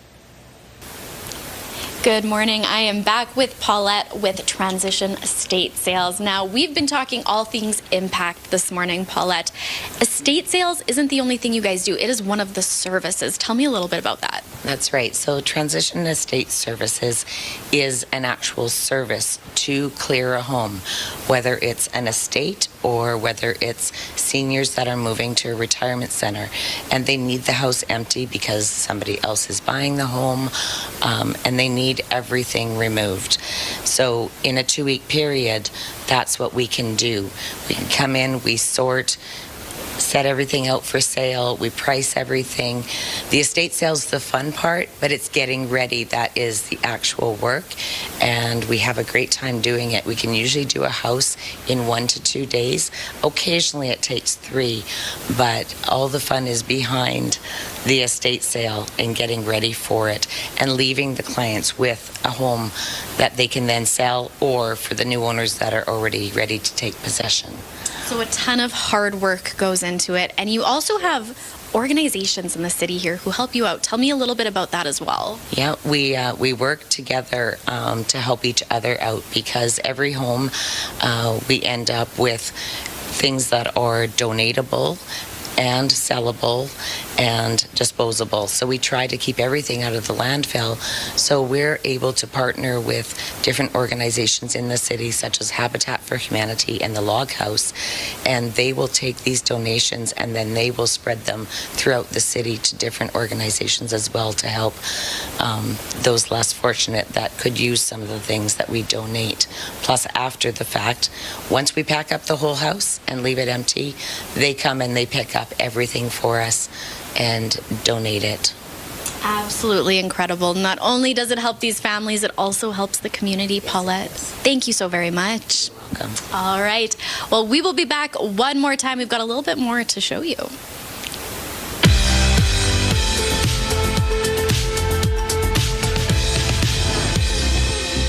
It's May 21st, and we have these milestones to share with you. We'll start off with a big happy birthday going out to Jordan for her 16th birthday. Lots of love from your grandma, grandpa, DJ, and the rest of your family. And turning 62 today is Rick. Happy birthday to you. May your day be filled with making new memories. Love from your wife and Diella. Milestones, brought to you by Harbor Landing Village, an award-winning senior care and living community in Regina. If you have a milestone coming up, send us an email to yourmorningsaskatchewan@ctv.ca or simply scan that QR code on your screen. Please send those in at least 1 day in advance. Good morning, Chase. You give away any cash yet? We tried. We had Taylor on the line, and, well, he gave us a good reminder that you should probably go to purecountry927.ca and check the previous guesses, because it was a repeat. Thought it was the board game in trouble. It is not that. So another $50 into the pot. We'll play for $17.50 coming up at 4:40 this afternoon with Brandon. Will be your next opportunity for Name That Sound. Next opportunity to win some Tim Hicks tickets, though. That is coming up after 8 o'clock this morning with your workday warm-up. He's playing Casino Regina Show Lounge tonight. He said he's got something brand new that he has never done before at a show, and of course brand new album from him coming out tomorrow. So let's get you to that show at 8:40. We'll have your workday warm up. iHeartRadio app, which is a free download. Thank you so much, Chase. Thanks, Daryl. We'll see you tomorrow.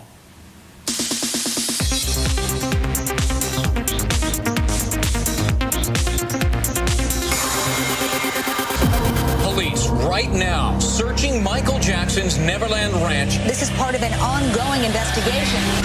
He's the most famous man in the world, being accused of the most heinous crime in the world.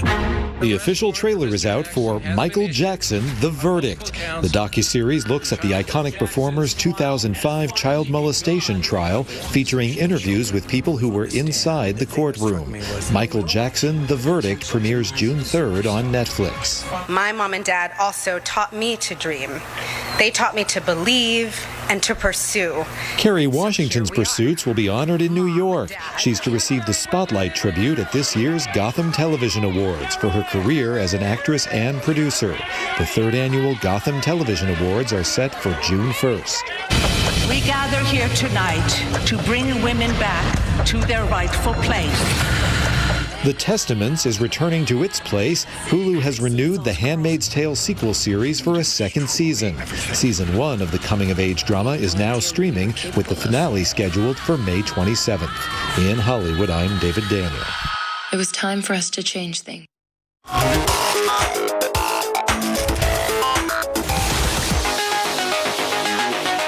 Well, sidebar time. Some cats are aloof while others are born to perform. Pudding, you gonna do some dancing for? Pudding heard his mom say dance and immediately hit the hind legs, shimmied across the floor. I did not understand the words that just came out of your mouth. So the cat's name is Pudding? Yep. That's a really cute name. And he shimmied, which is like I like gliding. That. My cats don't shimmy. It My doesn't cats look like try to he's escape. dancing. It looks startled. It does look a little scared, doesn't it? Oh, yeah. Yeah. Oh, look at that fluffy tail, though. Ooh. All right. Here's some proof that anti-life is the best life.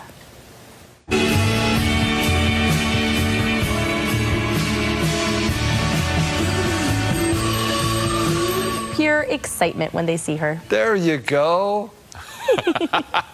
118 million views on this video. Holy it's moly. so good, though. 118. This is pretty much my daughter when she sees her auntie. Yeah. Beautiful. Time for one more, Jeremy. All right, a perfect example of social media versus reality.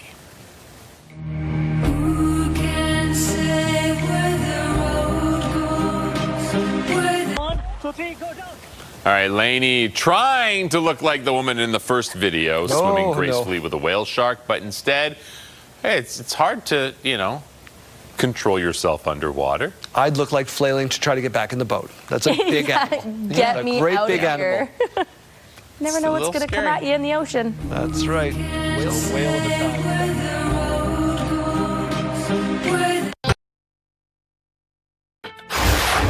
It's Thursday, May 21st. So that's a $90 a day loss just to help 5 families.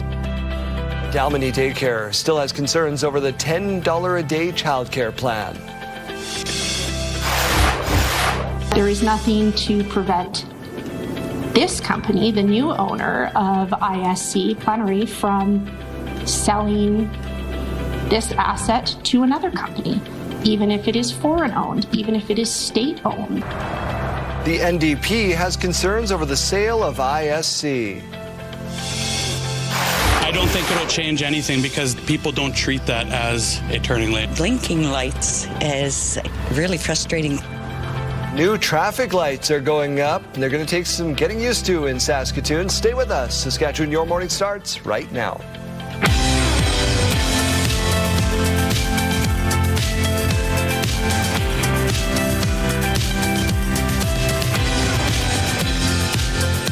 Tase, welcome to your morning, Saskatchewan. My name is Daryl. And I'm Kayleen. Good morning and happy Thursday. Okay, go ahead. Okay, on behalf of everybody up in the control room and myself, why have you not accepted our friend request on Facebook? I don't use it. I use it for Marketplace. Well, you just logged on and looked at our friend request and said, okay, Kayleen requested to be my friend, Corey requested. Yeah, you can request. I'm not going to look at it. Check out this picture that Brenda sent us by email, not by Facebook, of a Baltimore Oriole. That's a great shot. That is a beautiful photo. What maybe that could be your profile photo. Yeah, maybe. And maybe you would actually accept my friend request at that time. Man. Are we just work friends? You just keep flapping your wings. Let's get to news. The recently announced partial sale of the Information Services Corporation, or ISC, has the NDP up in arms. The provincial government announced the $1.2 billion sale this week to Plenary America's LP. The opposition says they are concerned what the sale might do if it goes to a private company for people's data being sold at the risk of being sold commercialized or sold to the highest bidder.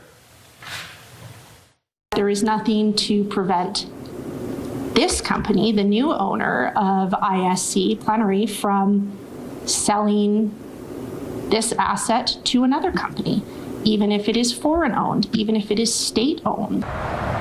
Elena Young, who you just heard from there, says this should be concerning for anybody conducting land transactions or registering property here. Reaction continues to come in for the federal government's announcement that the Canadian Forces snowbirds will be temporarily grounded this season. While the snowbirds are slated to return in the early 2030s, former pilots say shows may never be the same. Donovan Mace with why. For 5.5 decades, the Canadian Forces snowbirds dazzled the skies with their daring stunts and fantastic air displays. But after news, the team will be temporarily grounded at the end of this season with the retirement of its Tudor jet fleet. Former snowbird pilot Dan Dempsey still has questions of what's next for the squadron. They represented our country so well. that we're grateful that they're going to continue. And it's essential that they do. The 431 Air Demonstration Squadron first took to the skies in 1971.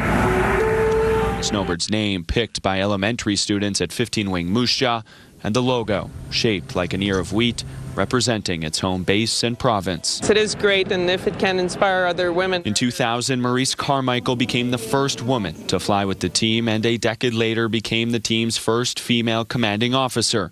She believes once the replacement fleet is ready, it will take years for the pilots to get training on the new aircraft, which have yet to be ordered. You cannot put this operational expertise on a shelf and then take it back in 2 or 3 years. We had over nearly 2,000 hours on the airplane, and then it still took 6 months to train. Based on his flight experience, Dempsey says once the team returns to the skies, the show will look very different. You can't perform the same kind of show with a turboprop trainer that you can with a jet. You don't have the vertical performance and so on and so forth. In response to Tuesday's announcement, the squadron releasing a statement saying the Tudor has earned its well-deserved rest and it is time to innovate the team. Despite their disappointment, former pilots are pleased to know the team will return to the skies one day and remain based in Moose Jaw at 15 Wing. Donovan May, CTV News. Prime Minister Mark Carney was at a high-stakes meeting this week in BC pushing Ottawa's priorities. At the same time, BC's Premier voicing his concerns about Canada not working if separatist premiers get all the attention. Mike Lucatour reports. The Prime Minister is a friend to British Columbia. BC's Premier struck a friendlier tone standing next to Prime Minister Mark Carney. It came a day after David Eby said Canada won't work if separatist premiers get all the attention, a reference to Alberta and Ottawa moving forward on the plan for a bitumen pipeline to the West Coast. Developing our economy has to go hand in hand with environmental protection for the next generation, including the North Coast tanker ban. That is crucially important for British Columbians. Carney pointed out 1/3 of the projects identified as in the national interest are in BC, and that the two leaders are on the same page. But an hour earlier at the Vancouver Board of Trade, Carney made it clear he's looking for partners, not pushback. We don't want to hear what people are against. We want to hear what they're for. And if you're for something, we will get behind you.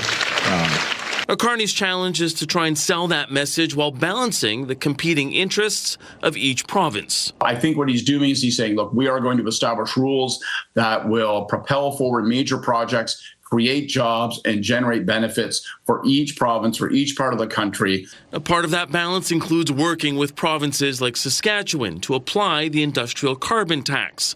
While Premier Moe refuses to collect the levy, he's open to discussions on it.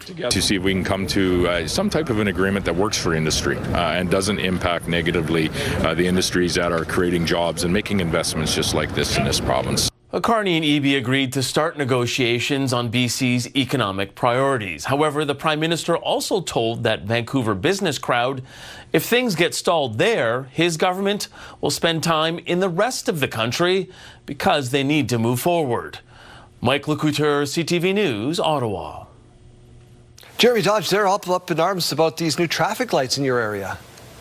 Yeah, Daryl, the city turned on 2 new lights on Warman Road as of Tuesday morning. There's one at Hazen Street and then there's one at 5th Avenue North, and it's causing some post-long weekend backups for blocks. The new lights are next to Link platforms built last year as bus service moves there at the end of the month. Not everybody's convinced the new traffic lights will solve any problems, and many feel they'll have no choice but to get used to slow-moving traffic from here on out. Change anything because people don't treat that as a turning lane when it is, in fact, it goes from 2 lanes to 3 lanes. When I first heard the lights were going up, I was really excited because we do have a problem at this Hazen corner with traffic. But these blinking lights is really frustrating. Bus service for routes 30 and 35 begin on Warman Road on May 31st. This week's forecast has gardeners optimistic. They will finally be able to start planting. Carla Shinkaruk on the slow start to the season for green thumbs and garden centers. People haven't been able to get out in their yard. Here at this Saskatoon gardening store, the slow start to growing season has been on their minds. Our water cooler is a lot of conversation about the weather. Derek Blosky has been in the horticultural business for decades, so how does this compare? I haven't seen this late. I think we're a little bit fooled this year as well, with the May long weekend being a little bit earlier. Some products not selling much so far. Fertilizer sales have been a little bit delayed just because nobody was getting ready to fertilize their lawns. Watering equipment, again, something that people aren't turning their water on. He says his sales are about 15% lower compared to most years. And at Dutch Growers, a similar situation with their sales also down. Talking to my parents, they haven't seen this kind of year in about 20 years. I'm optimistic. It's hard to say if we'll catch up in dollars. But this co-owner says the current warm weather is helping, with Wednesday being their busiest day so far this year. Typically, you'd see holes in our shelves this time of the year. You'd see things that have already sold out, but we are stocked up and we are full. And gardeners we spoke to are anxious to get out. It's like 2 weeks behind now. There's too much snow, too much rain.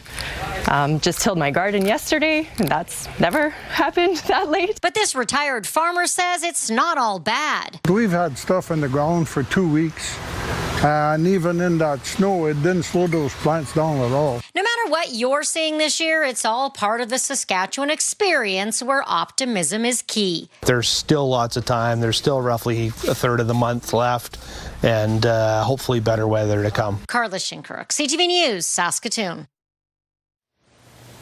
All right, Daryl, back to you with some news on wildfire season underway south of the border. Yeah, California forcing thousands of evacuations. Here's Trevor Alt.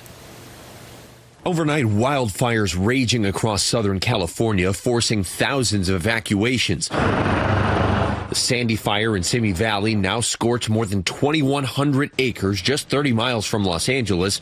That fast-moving fire has threatened neighborhoods. This time-lapse video shows the race to escape. The winds howling, smoke and embers flying as families grab what they could, the sky turning orange. Headlights barely visible as they pulled away and disappeared. Randy Biles' doorbell camera alerted him that the fire was nearby and his wife was still inside. It was so smoky you couldn't see through here. It was really bad. That's why I didn't know she wasn't here. Officials have been trying to gain the upper hand on these fires for days. Calmer winds have helped, but firefighters are still battling hotspots in rugged terrain. We're constantly monitoring weather. There's communications happening between the different divisions and making assessments of where the fire is going to move. The Bain Fire in Riverside County, burning nearly 1,500 acres. 3 people suffering smoke inhalation, another taken to a hospital with traumatic injuries. And nearby, the Verona Fire, destroying at least 3 structures. Trevor Alt, ABC News. The tour is called Going Somewhere, and tonight, this Juno Award winner is in Regina.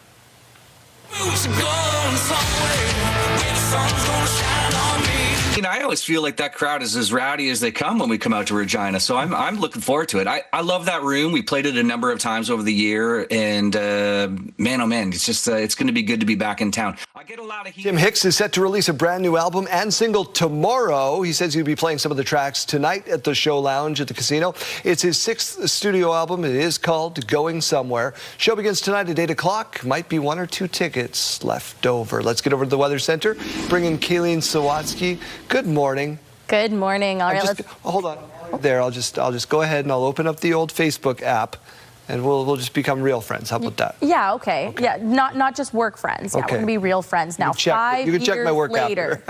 5 years later. All right, let's turn our attention outside now before I get upset. Okay, we've been seeing some cloud cover this morning, although temperatures are fairly nice. We're now in the double digits. In Regina, we're at 11 degrees.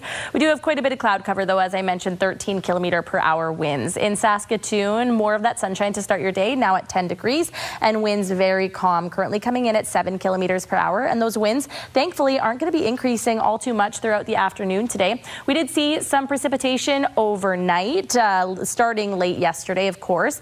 Now, all those areas between Swift Current, Regina, and Saskatoon seeing the most of that rain. We also did end up seeing some of that thunderstorm action, although not in any of the major cities. Futurecast showing what we are seeing currently. Some rain in areas between Swift Current and Saskatoon. They're a very small system.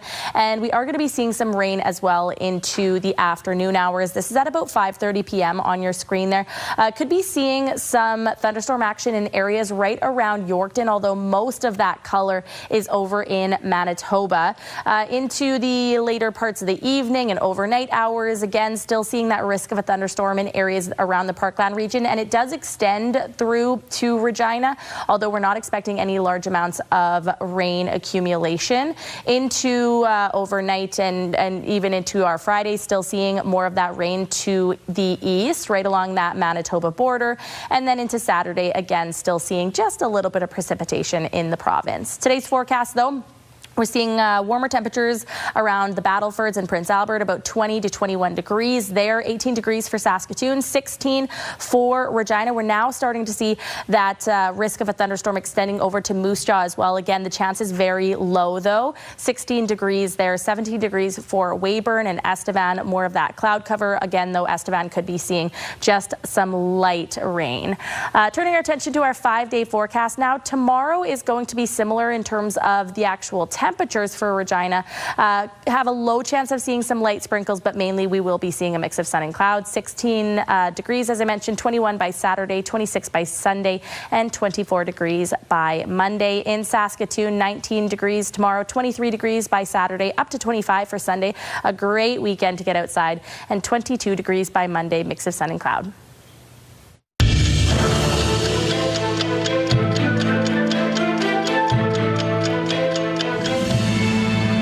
This day in history, May 21st, 1988, the National Gallery of Canada held its grand opening in Ottawa.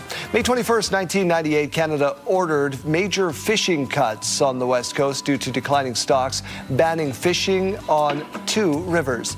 May 21st, 1939, King George VI and Queen Elizabeth unveiled the Canadian National War Memorial in Ottawa. In 1932, after flying for 17 hours from Newfoundland, Amelia Earhart lands near Londonderry, Northern Ireland, completing the first solo transatlantic flight by a woman.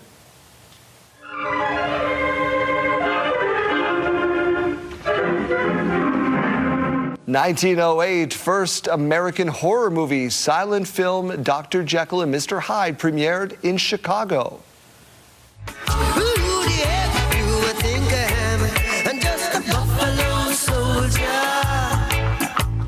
And in 1981, reggae musician Bob Marley receives a Jamaican state funeral. He sold more than 151.2 million albums. The biggest was Exodus.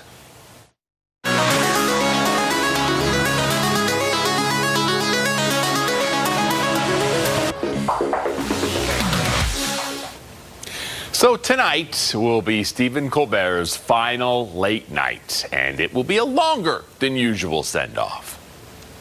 Well, Dave. Yes, sir. Hey, thanks so much for creating The Late Show 33 years ago. It's been a pleasure having you back to destroy some stuff. The pleasure is all mine. I enjoyed destroying stuff. It's great, great fun. Thank you for everything you've done for our country. Feeling is mutual, Dave. Thank you. The Late Show with Stephen Colbert will have an extended finale, giving him extra time to say goodbye after his 11-year run. Now, the finale is not only Colbert's last show, it'll also be the end of the Late Show franchise, which has been on the air for 33 years. CBS announced last summer Colbert's show would end, citing economic reasons, but some suspect political pressure played a role in the decision. Here's part of Colbert's monologue last night. I like to give good news when we can give good news, and I have some wonderful news for my MAGA viewers. The Trump golden cell phone has finally arrived after a 9-month delay. Now, the only Trump item more disappointing after a 9-month wait was Eric. You know, I've said a lot of mean things about... The guest list for the final show is still secret, but we do know both Jimmy Kimmel and Jimmy Fallon have agreed to air reruns tonight to keep the focus on Colbert's send-off. I believe 1 or 2 people will tune into that. Yeah, quite a few, I would guess. Expect. It's a shame anytime a franchise goes away. Let's get over to a question of the day and talk about another franchise, that being Star Wars. Today is Talk Like Yoda Day, so we're asking who your favorite Star Wars character is. Yeah, a lot more of those answers coming in. Debbie saying my favorite Star Wars character is R2-D2. He'd be great for delivering my coffee and morning news. I don't want to be replaced, but... Okay. Don't know what you're trying to get at, Debbie. Bailey saying I'm quite fond of Salacious B. Crumb. Newsbot reports the news. Pam saying my 3-year-old grandson currently enthralled with Chewbacca. I hope he does the little Chewbacca growl. Yeah, Jeremy, can you do the growl? No, I cannot. I'm not even going to attempt it. Okay. I cannot claim that. I wondered if that was a secret talent in his holster. Darren saying too many to I pick. wish. Darth Vader, Boba Fett, which I have to say, I said, isn't that a baseball player? No, we said, no, that's Bo Bichette. Yeah. The New York Mets. Anyways, Obi-Wan, Jar Jar Binks, you know. Kayleen's had a day. We just send all your love to Kayleen. She deserves Yeah, it. can somebody send me a nice text? Send her a nice text or a nice email. yourmorningsaskatchewan@ctv.ca. We're back after this.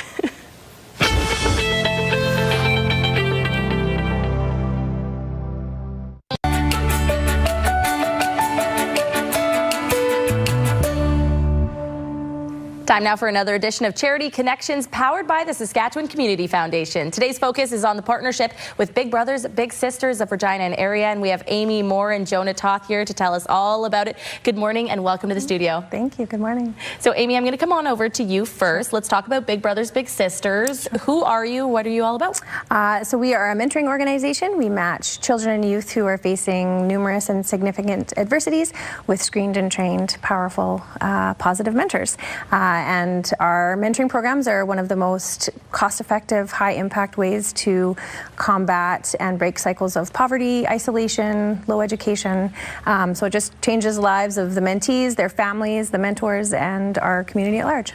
And it takes a lot to do what you do, to achieve as much as you do. And that's where the partnership comes in with the Saskatchewan Community Foundation. Jonah, how did this come to be? Yeah, so in addition to providing grants to support Big Brothers Big Sisters, we're also so proud to work with the Charitable Assets Under Administration program. So long name, but in short, it's a way for organizations to pool some of their reserves with the Community Foundation, benefit from the economies of scale and our diversified investment portfolio to try to put more money back into the charitable sector. Just how much impact has this partnership made for you? I mean, unspeakable, very significant. You know, we are grateful to apply for and receive grants from the foundation. You know, there's education that they put on, community events, and I mean, and just they're like great people and colleagues, and you know, we get to you know, if we have questions about a donation or you know something that is donated to us that we don't really know how to handle, we just pop over, and they just are always willing to help and advance the nonprofit sector in the community. Great people is right. Jonah, you got your hands in everything in this community to help better it. Yes. Amy, if people are watching right now and they're thinking Big Brothers Big Sisters is such a great organization, I want to get involved, what's new and how can they do so? Yeah, so we're online, our website, you know, Facebook and social media, of course, are always there. We're always looking for mentors. We're always looking for new champions to invest in the power of mentorship. And then the fun thing that we have coming up is our fun run on June 7th at Realtors Park. So it's a 3K family fun run or walk or cartwheel or somersault. You don't have to you don't have to run. You can just come out and hang out. But it's 3K. It's super fun, and all of that information is on our website as well. Thank you both so much for your time. Once again, there's a lot of ways to get involved, and that was another edition of Charity Connections with the Saskatchewan Community Foundation. Hello, Nikki Reyes inside the TSN Sports Center newsroom with your must-see moment from Wednesday forward. We go to Turkey. Europa League final, Aston Villa taking on Freiburg. Emiliano Buendia takes the pass. One touch and curls it into the top corner. What a strike from the Argentine. Takes the space and perfectly hits it out of the reach of the keeper. Aston Villa wins their first European trophy since 1982, and that is your must-see moment from a Wednesday. Tonight on TSN, WNBA action, Tempo taking on the Lynx. Tip-off at 8 p.m. Eastern. That's all from the Sports Center newsroom. Have a great day.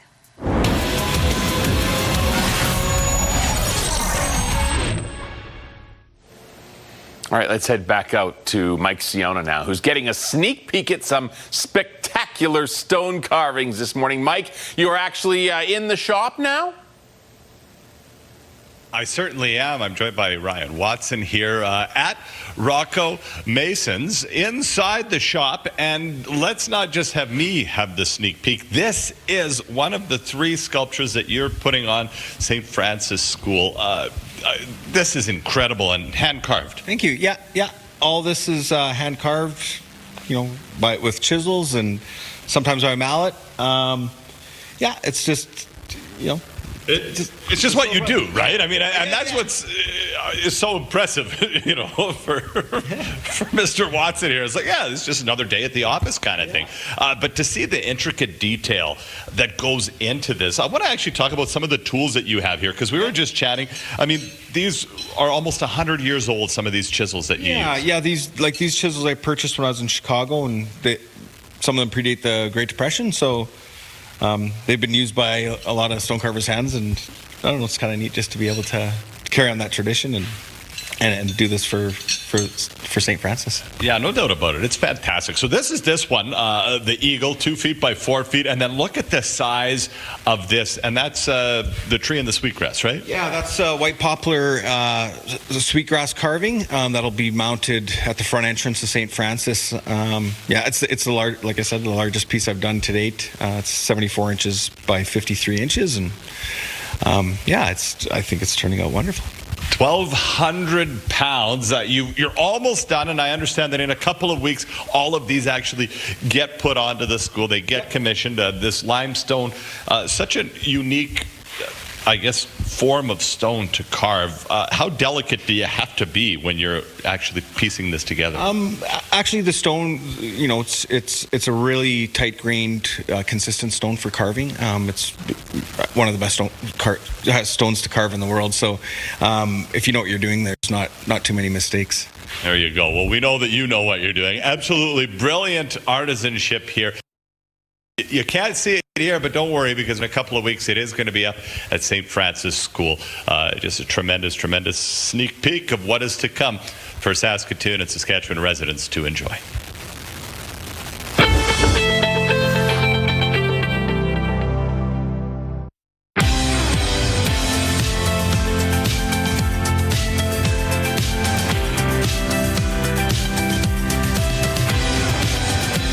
8:30, good morning. Some Saskatchewan daycares continue to raise concerns about upcoming changes to the funding model for $10 a day childcare. Starting July 1st, as you know, childcare providers will be receiving funding based on licensed spaces rather than the number of children in care. The director of the Dalmeny Child Care Centre says the change could affect part-time care where multiple children share the same space at different times. She says her daycare has 35 licensed spaces, but has been able to support 17 more families through part-time care. If you do the math on $10 a day, 5 kids is $50. Somebody working as a level 1 in early learning is making about $160 a day. So that's a $90 a day loss just to help 5 families. Last week, Education Minister Everett Hindley said the changes were due to funding limitations and called on the federal government to increase dollars. SaskTel says it's bringing faster cell service to rural and remote communities. The Crown Corporation has expanded its 5G network to more than 160 cell sites, including Arange, Wilkie, and Thunderchild First Nation. SaskTel says its 5G network now operates in more than 900 cell towers and covers nearly 90% of Saskatchewan. Remote healthcare, for example, that is a hugely important thing. Having that connectivity for educational purposes, online learning. The province has spent about $500 million on the 5G rollout. There are a number of growing complaints against companies for maple washing. It's when retailers and producers misrepresent their products to appeal to the Buy Canadian movement. Abigail Beeman reports. To look for origin on what you buy? Yes, I do. I try to get Canadian. Trade tensions with the U.S. have many shoppers looking to buy Canadian where possible, and they tell us they don't appreciate attempts to maple wash. People are trying to sort of vote with their dollars when it comes to what they want international policy to be. It's not fair. It's not right. I want to know where it's coming from. The Canadian Food Inspection Agency says complaints about maple washing are on the rise, 400 since the start of 2025 when the trade war heated up. Classic situations of false representations or misleading advertising. Joey Zukran is one of the lawyers behind a yet-to-be certified class action lawsuit taking aim at a string of stores with examples like a maple leaf beside a can of soup that says product of USA and tomatoes advertised as a product of Canada that say product of Mexico. The allegations in the lawsuit are clear that this was done to, attract or touch on the sensitivity that many Canadians have shopping, especially in these times. Not all products at Canadian grocery stores are even required to have their country of origin listed. There's no official logo for Made in Canada, and according to the CFIA's own website, a maple leaf on a product doesn't necessarily mean it's Canadian. We need stronger penalties. We need greater enforcement. In addition to consumer confusion, this entrepreneur lecturer says maple washing is unfair to Canadian suppliers who can lose business in the process. Some kind of a certification mechanism would help. Of the big retailers, only Sobeys and Loblaw responded to a CTV News request by deadline. Both acknowledged some isolated incidents they say they worked quickly to fix. Loblaw companies were slapped with 2 of the 7 fines the CFIA handed out. Abigail Beeman, CTV News, Ottawa. Now to an investigation into humanoid robots. These high-tech machines made in China could transform how we live for good or for bad. Aaron Katursky reports. Meet Ed. Hi, Ed. Ed is a humanoid robot. Ed has moves too. He's still mastering the village people, but he can call an elevator. After you. And once outside, Ed's up for a jog. Come on, Ed. Let's go. Ed is fun, even a bit cheeky. Ready to shine like a superstar. Sometimes Ed has a mind of his own. Ed is made in China, and experts say he poses a risk to U.S. national security. When it walks around, it learns about the environment. It sees everything. It records it. Second, it has eyes, cameras, it has microphones, so it hears everything. And it is sending information that is seeing, recording back to the manufacturer in this case. Which is in China. Which is in China, yes. Ivan Serini ordered Ed, one of the first humanoid robots available to consumers, from Unitree Robotics. He took it apart, analyzed it, and shared his findings exclusively with ABC News. Since it can be controlled remotely, that remote control can be definitely taken over. So it's fun to play with Ed as long as we have control over him. Can someone take control of the robot without us knowing? Yes, definitely it can be hacked. Imagine there are 200,000 Eds, and they're doing everything that you want them to be doing at your offices and your manufacturing floors or at homes. Now imagine if they're all spying. China's advancements in humanoid robots are alarming some in Congress, who are now calling for new policies and restrictions. It sounds like something out of science fiction, or the Terminator, or, I don't know, weaponized Ed does not sound like a friendly robot. Yeah, now imagine the humanoid robots knowing how to pick up a gun or a knife or any other weapon or an object and turn it into a weapon. It's definitely a concern. I don't want to scare anyone from humanoid robots. Too late. My bad. But definitely security concerns and privacy concerns are real, but they're solvable. Ed marks the next leap in technology that could change how we live. He could spare humans from dangerous work in mining or manufacturing, or he could be put to work in your house. Ed, you are drawing quite a crowd. Ed is certainly popular with the people. Hey, how are you? Now think of bringing a robot into your home that's recording everything and might be subject to the control of a master thousands of miles away. Aaron Katursky, ABC News, New York. Now you're going to need some cash to buy one of those, so let's give people a chance. Or you can spend it on anything else. Wake up and win with CTV Your Morning and Affinity Credit Union. We could pay your bills with a massive $20,000. Imagine what you could do with an extra 20 grand. The possibilities are endless. Today's code word is spend. Head to the contest page at ctvsaskatoon.ca or ctvregina.ca or scan that QR code on your screen. Enter spend with your info for your chance to win. The Your Morning $20,000 Pay Your Bills contest, powered by Affinity Credit Union. an affinity for you. All right, let's turn our attention back out to these current temperatures out there. Even more of that green popping up on our screen since the last time we checked in. So temperatures are really warming up out there. A lot of areas, even up north, we're seeing some in the double digits now. 10 degrees in La Ronge, 12 degrees in Prince Albert, 13 degrees in Nipawin, and 11 degrees in Melfort. Down in the south, a little bit cooler, especially down through the southwest corner of the province. 6 degrees only to wake you up in Swift Current and East End, 8 degrees in Assiniboia, 11 degrees in Regina, 11 degrees in Yorkton, and 9 degrees to wake you up in Estevan. If you're waking up with us from Saskatoon, you were at 10 degrees still this morning, so not bad. You can still get outside and enjoy it this morning. We have seen the chance of rain going up since last hour. 16 degrees for Regina, 16 degrees for Moose Jaw, 17 degrees for Yorkton, and 17 degrees for Estevan. We do have a risk of some thunderstorms as well.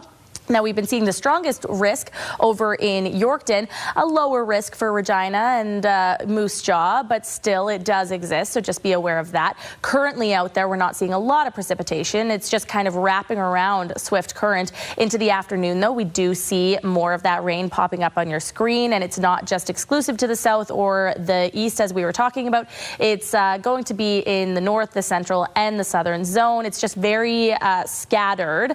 Again, seeing the highest risk of seeing those thunderstorms over in the Parkland region today, and that does extend into tomorrow morning as well. You can see that yellow in areas right around Yorkton tomorrow morning into the afternoon, still seeing more of that rain right along that border with Manitoba. Now, earlier on, these numbers were lower. We were only expecting about 1 millimeter for Yorkton and Estevan. Now the numbers have gone up, so about 4 millimeters by the end of the day expected now for Yorkton, about 3 for Estevan. And now we're also seeing about 2 millimeters expected for Regina and Moose Jaw as well. So just be prepared for some light rain this afternoon. 16 degrees, as we mentioned, for Regina today. Staying with that temperature tomorrow. Again, a small chance of seeing some very light rain. 21 degrees on Saturday and 26 on Sunday. And we're expecting a nice, bright and sunny weekend. The heat is on the way for Tuesday, 31 degrees. However, we are seeing on the radar some rain starting in the evening for central and southern Saskatchewan on Tuesday with that heat, and that rain is going to carry us into Wednesday afternoon, and that is also what we're seeing on the radar for Saskatoon. So a nice weekend, 31 degrees by Tuesday, mix of sun and cloud, rain starting in the evening and continuing through Wednesday afternoon.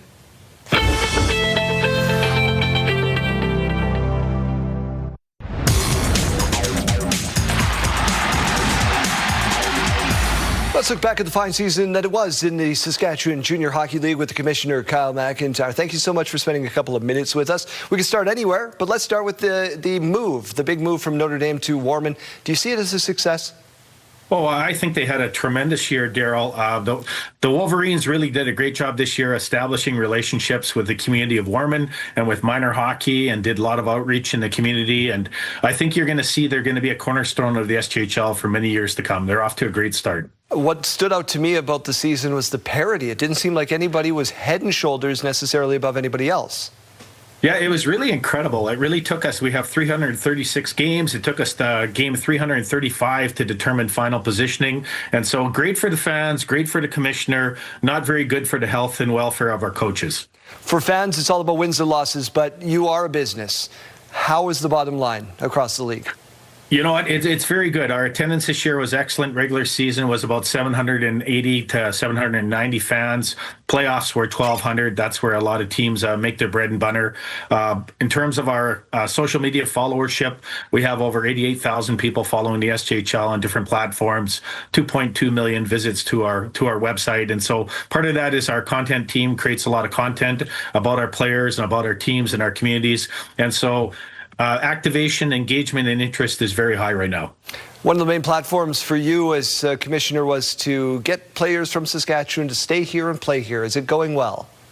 Yeah, you know, Daryl, it's going excellent. I mean, we want to keep the S in the SJHL, obviously. And this past couple seasons, we've been doing a pilot called the Western Canadian Development Pilot. So right now, 93.5% of our players are from Western Canada, and about 51% are from Saskatchewan. And so we see that number increasing. We have our Saskatchewan-based draft coming up here on June the 9th. We're looking forward to restocking and adding more Saskatchewan talent to the SJHL. Got an engineer in our midst here. His name is Bryce Robinson. He's from Flin Flon, proudly wears the hat, flies the flag, and for the first time in 33 years, he's celebrating a championship win. How nice was it to see it? I mean, you don't have to pick favorites as a commissioner, but the story is nice. Well, you know, Daryl, I have to be neutral, as you know, but the Bombers have been the bridesmaid for several years. I think 4 out of the last 5 years. They've been runner-up in the SJHL. So after 19 years and 1,000 games, it was nice to see Mike Reagan get one. I don't think they had the Centennial Cup that they hoped to have had. They lost in a goal differential by 2 goals to move on to the playoffs. So I think you're going to see the Bombers back and bigger and stronger than ever because of that experience. 30 seconds left. Where does the league go from here? Are we talking expansion? Well, we have our AGM coming up here June 4th, 5th, 6th in Warman. I think we're talking about some restructuring with Hockey Canada and the CJHL. That'll be coming up. I think we'll be looking for ways to continue to add Saskatchewan players to our league and keep it exciting and vibrant, but no major expansion on the horizon. Okay, well, as always, I've got a Brooks Bandits puck and hat ready for you at any time, K-Mac. Thank you so much for doing this. Okay, Daryl, thanks for your interest.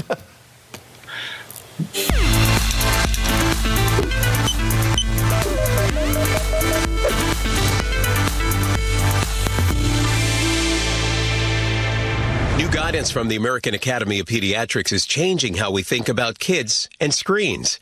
Instead of focusing only on how much time children spend online, experts say parents should pay attention to how screens are used and how they shape a child's thinking.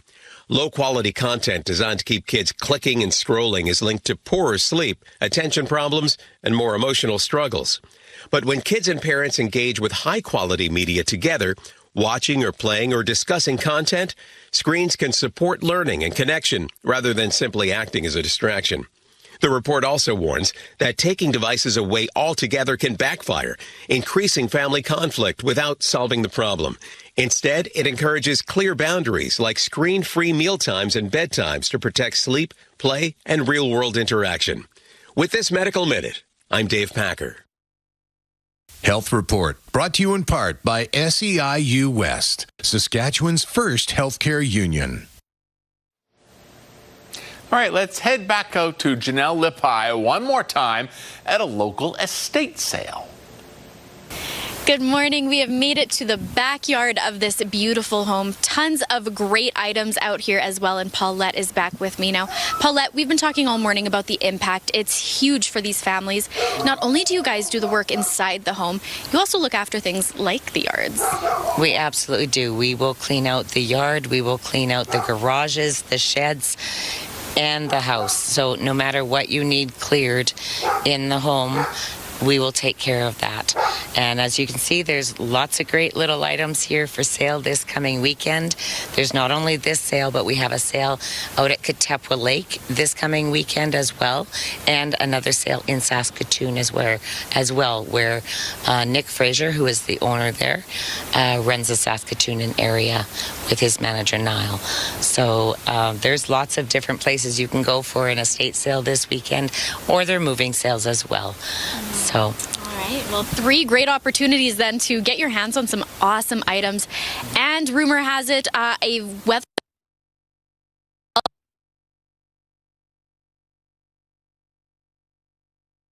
A little bit about how people can get in contact with you if they're looking to get in touch. Yeah, the best way is to go to our website, transitionsestateservices.com, and our phone numbers are there. There's a form there that you can fill out for me to come out and do a free assessment, or they'll do a free assessment in Saskatoon as well. And that's where I can come out, take a look, what's the best service for you that we offer, and see how we can help you. All right, Paulette, thank you so much for spending the morning with me here today. Welcome. Thank you for having me. Well, it was a pleasure. That does wrap things up for us. If you're looking to get in touch again, you can head over to that website. It's been popping up on your screen all morning if you're looking to help yourself and even the community.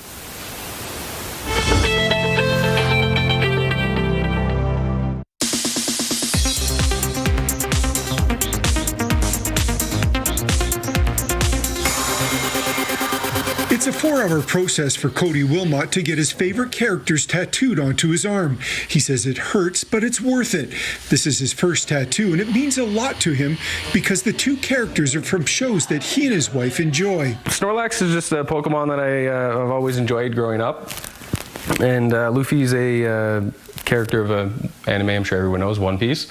I've watched all of One Piece. I'm currently up to date on that one. It was Alex Chen's job to take the idea and combine the two characters into a tattoo for Wilmot. I love all of it, honestly. The artwork, the color, he did a phenomenal job on all of it. It reminds me of my childhood. It reminds me of my wife. It's a wonderful piece. Chen was one of many artists across the country contacted by Netflix Canada to take part in a survey about how shows on streaming services are turned into tattoo art. 1 out of 10 of the Canadian Netflix subscribers, they actually have a Netflix-related tattoo. So like the trend is definitely getting bigger and doing a bigger effect on like the tattoo industry. And this is Chen's specialty. He's been working on pop culture tattoos for 8 years. They don't just get the pop culture tattoo because of how they look cool or like how wonderful the design was. Not just that.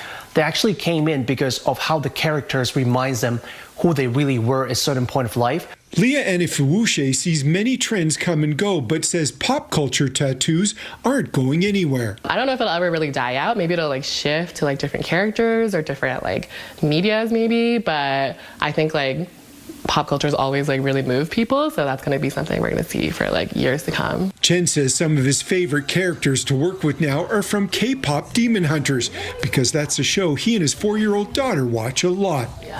Kevin Fleming, CTV News, Calgary.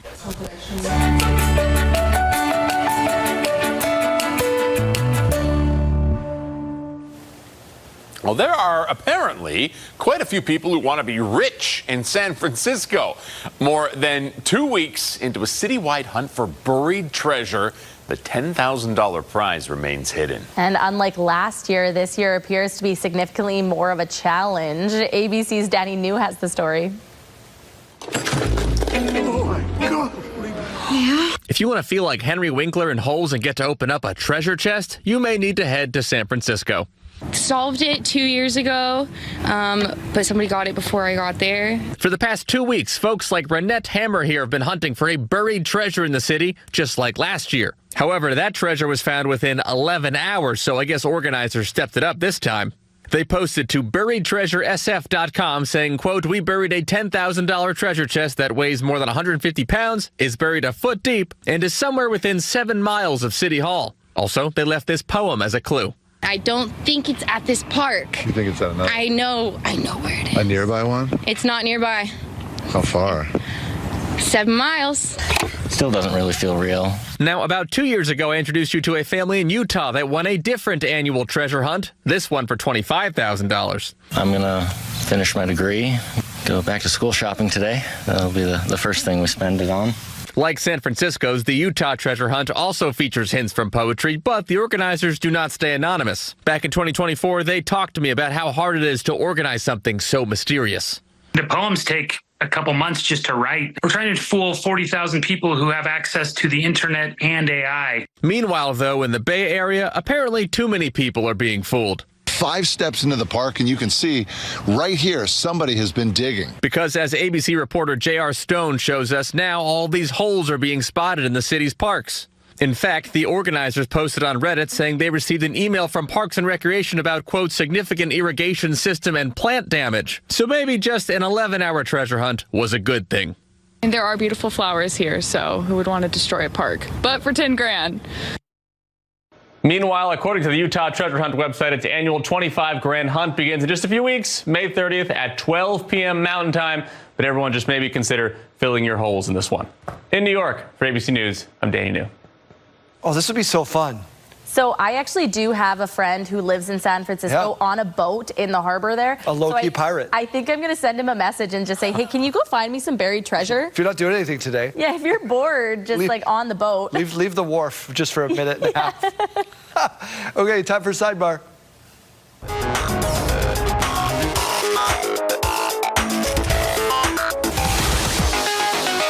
I wonder if your friend's ever seen a baby aardvark. Oh, who knows? I'll ask him. If you haven't, you're about to. Womble, that's this little guy's name, was born last month at the Chester Zoo in the UK.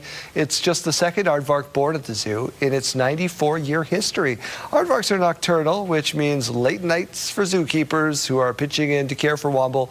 They'll find out later if Womble is a boy or a girl. By the way, The Wombles is a UK children's show about the creatures that live underground. Look at how wrinkly it is. I've never seen one of these as a baby. I want him. The snout. Oh, I want to snuggle him. What? Oh.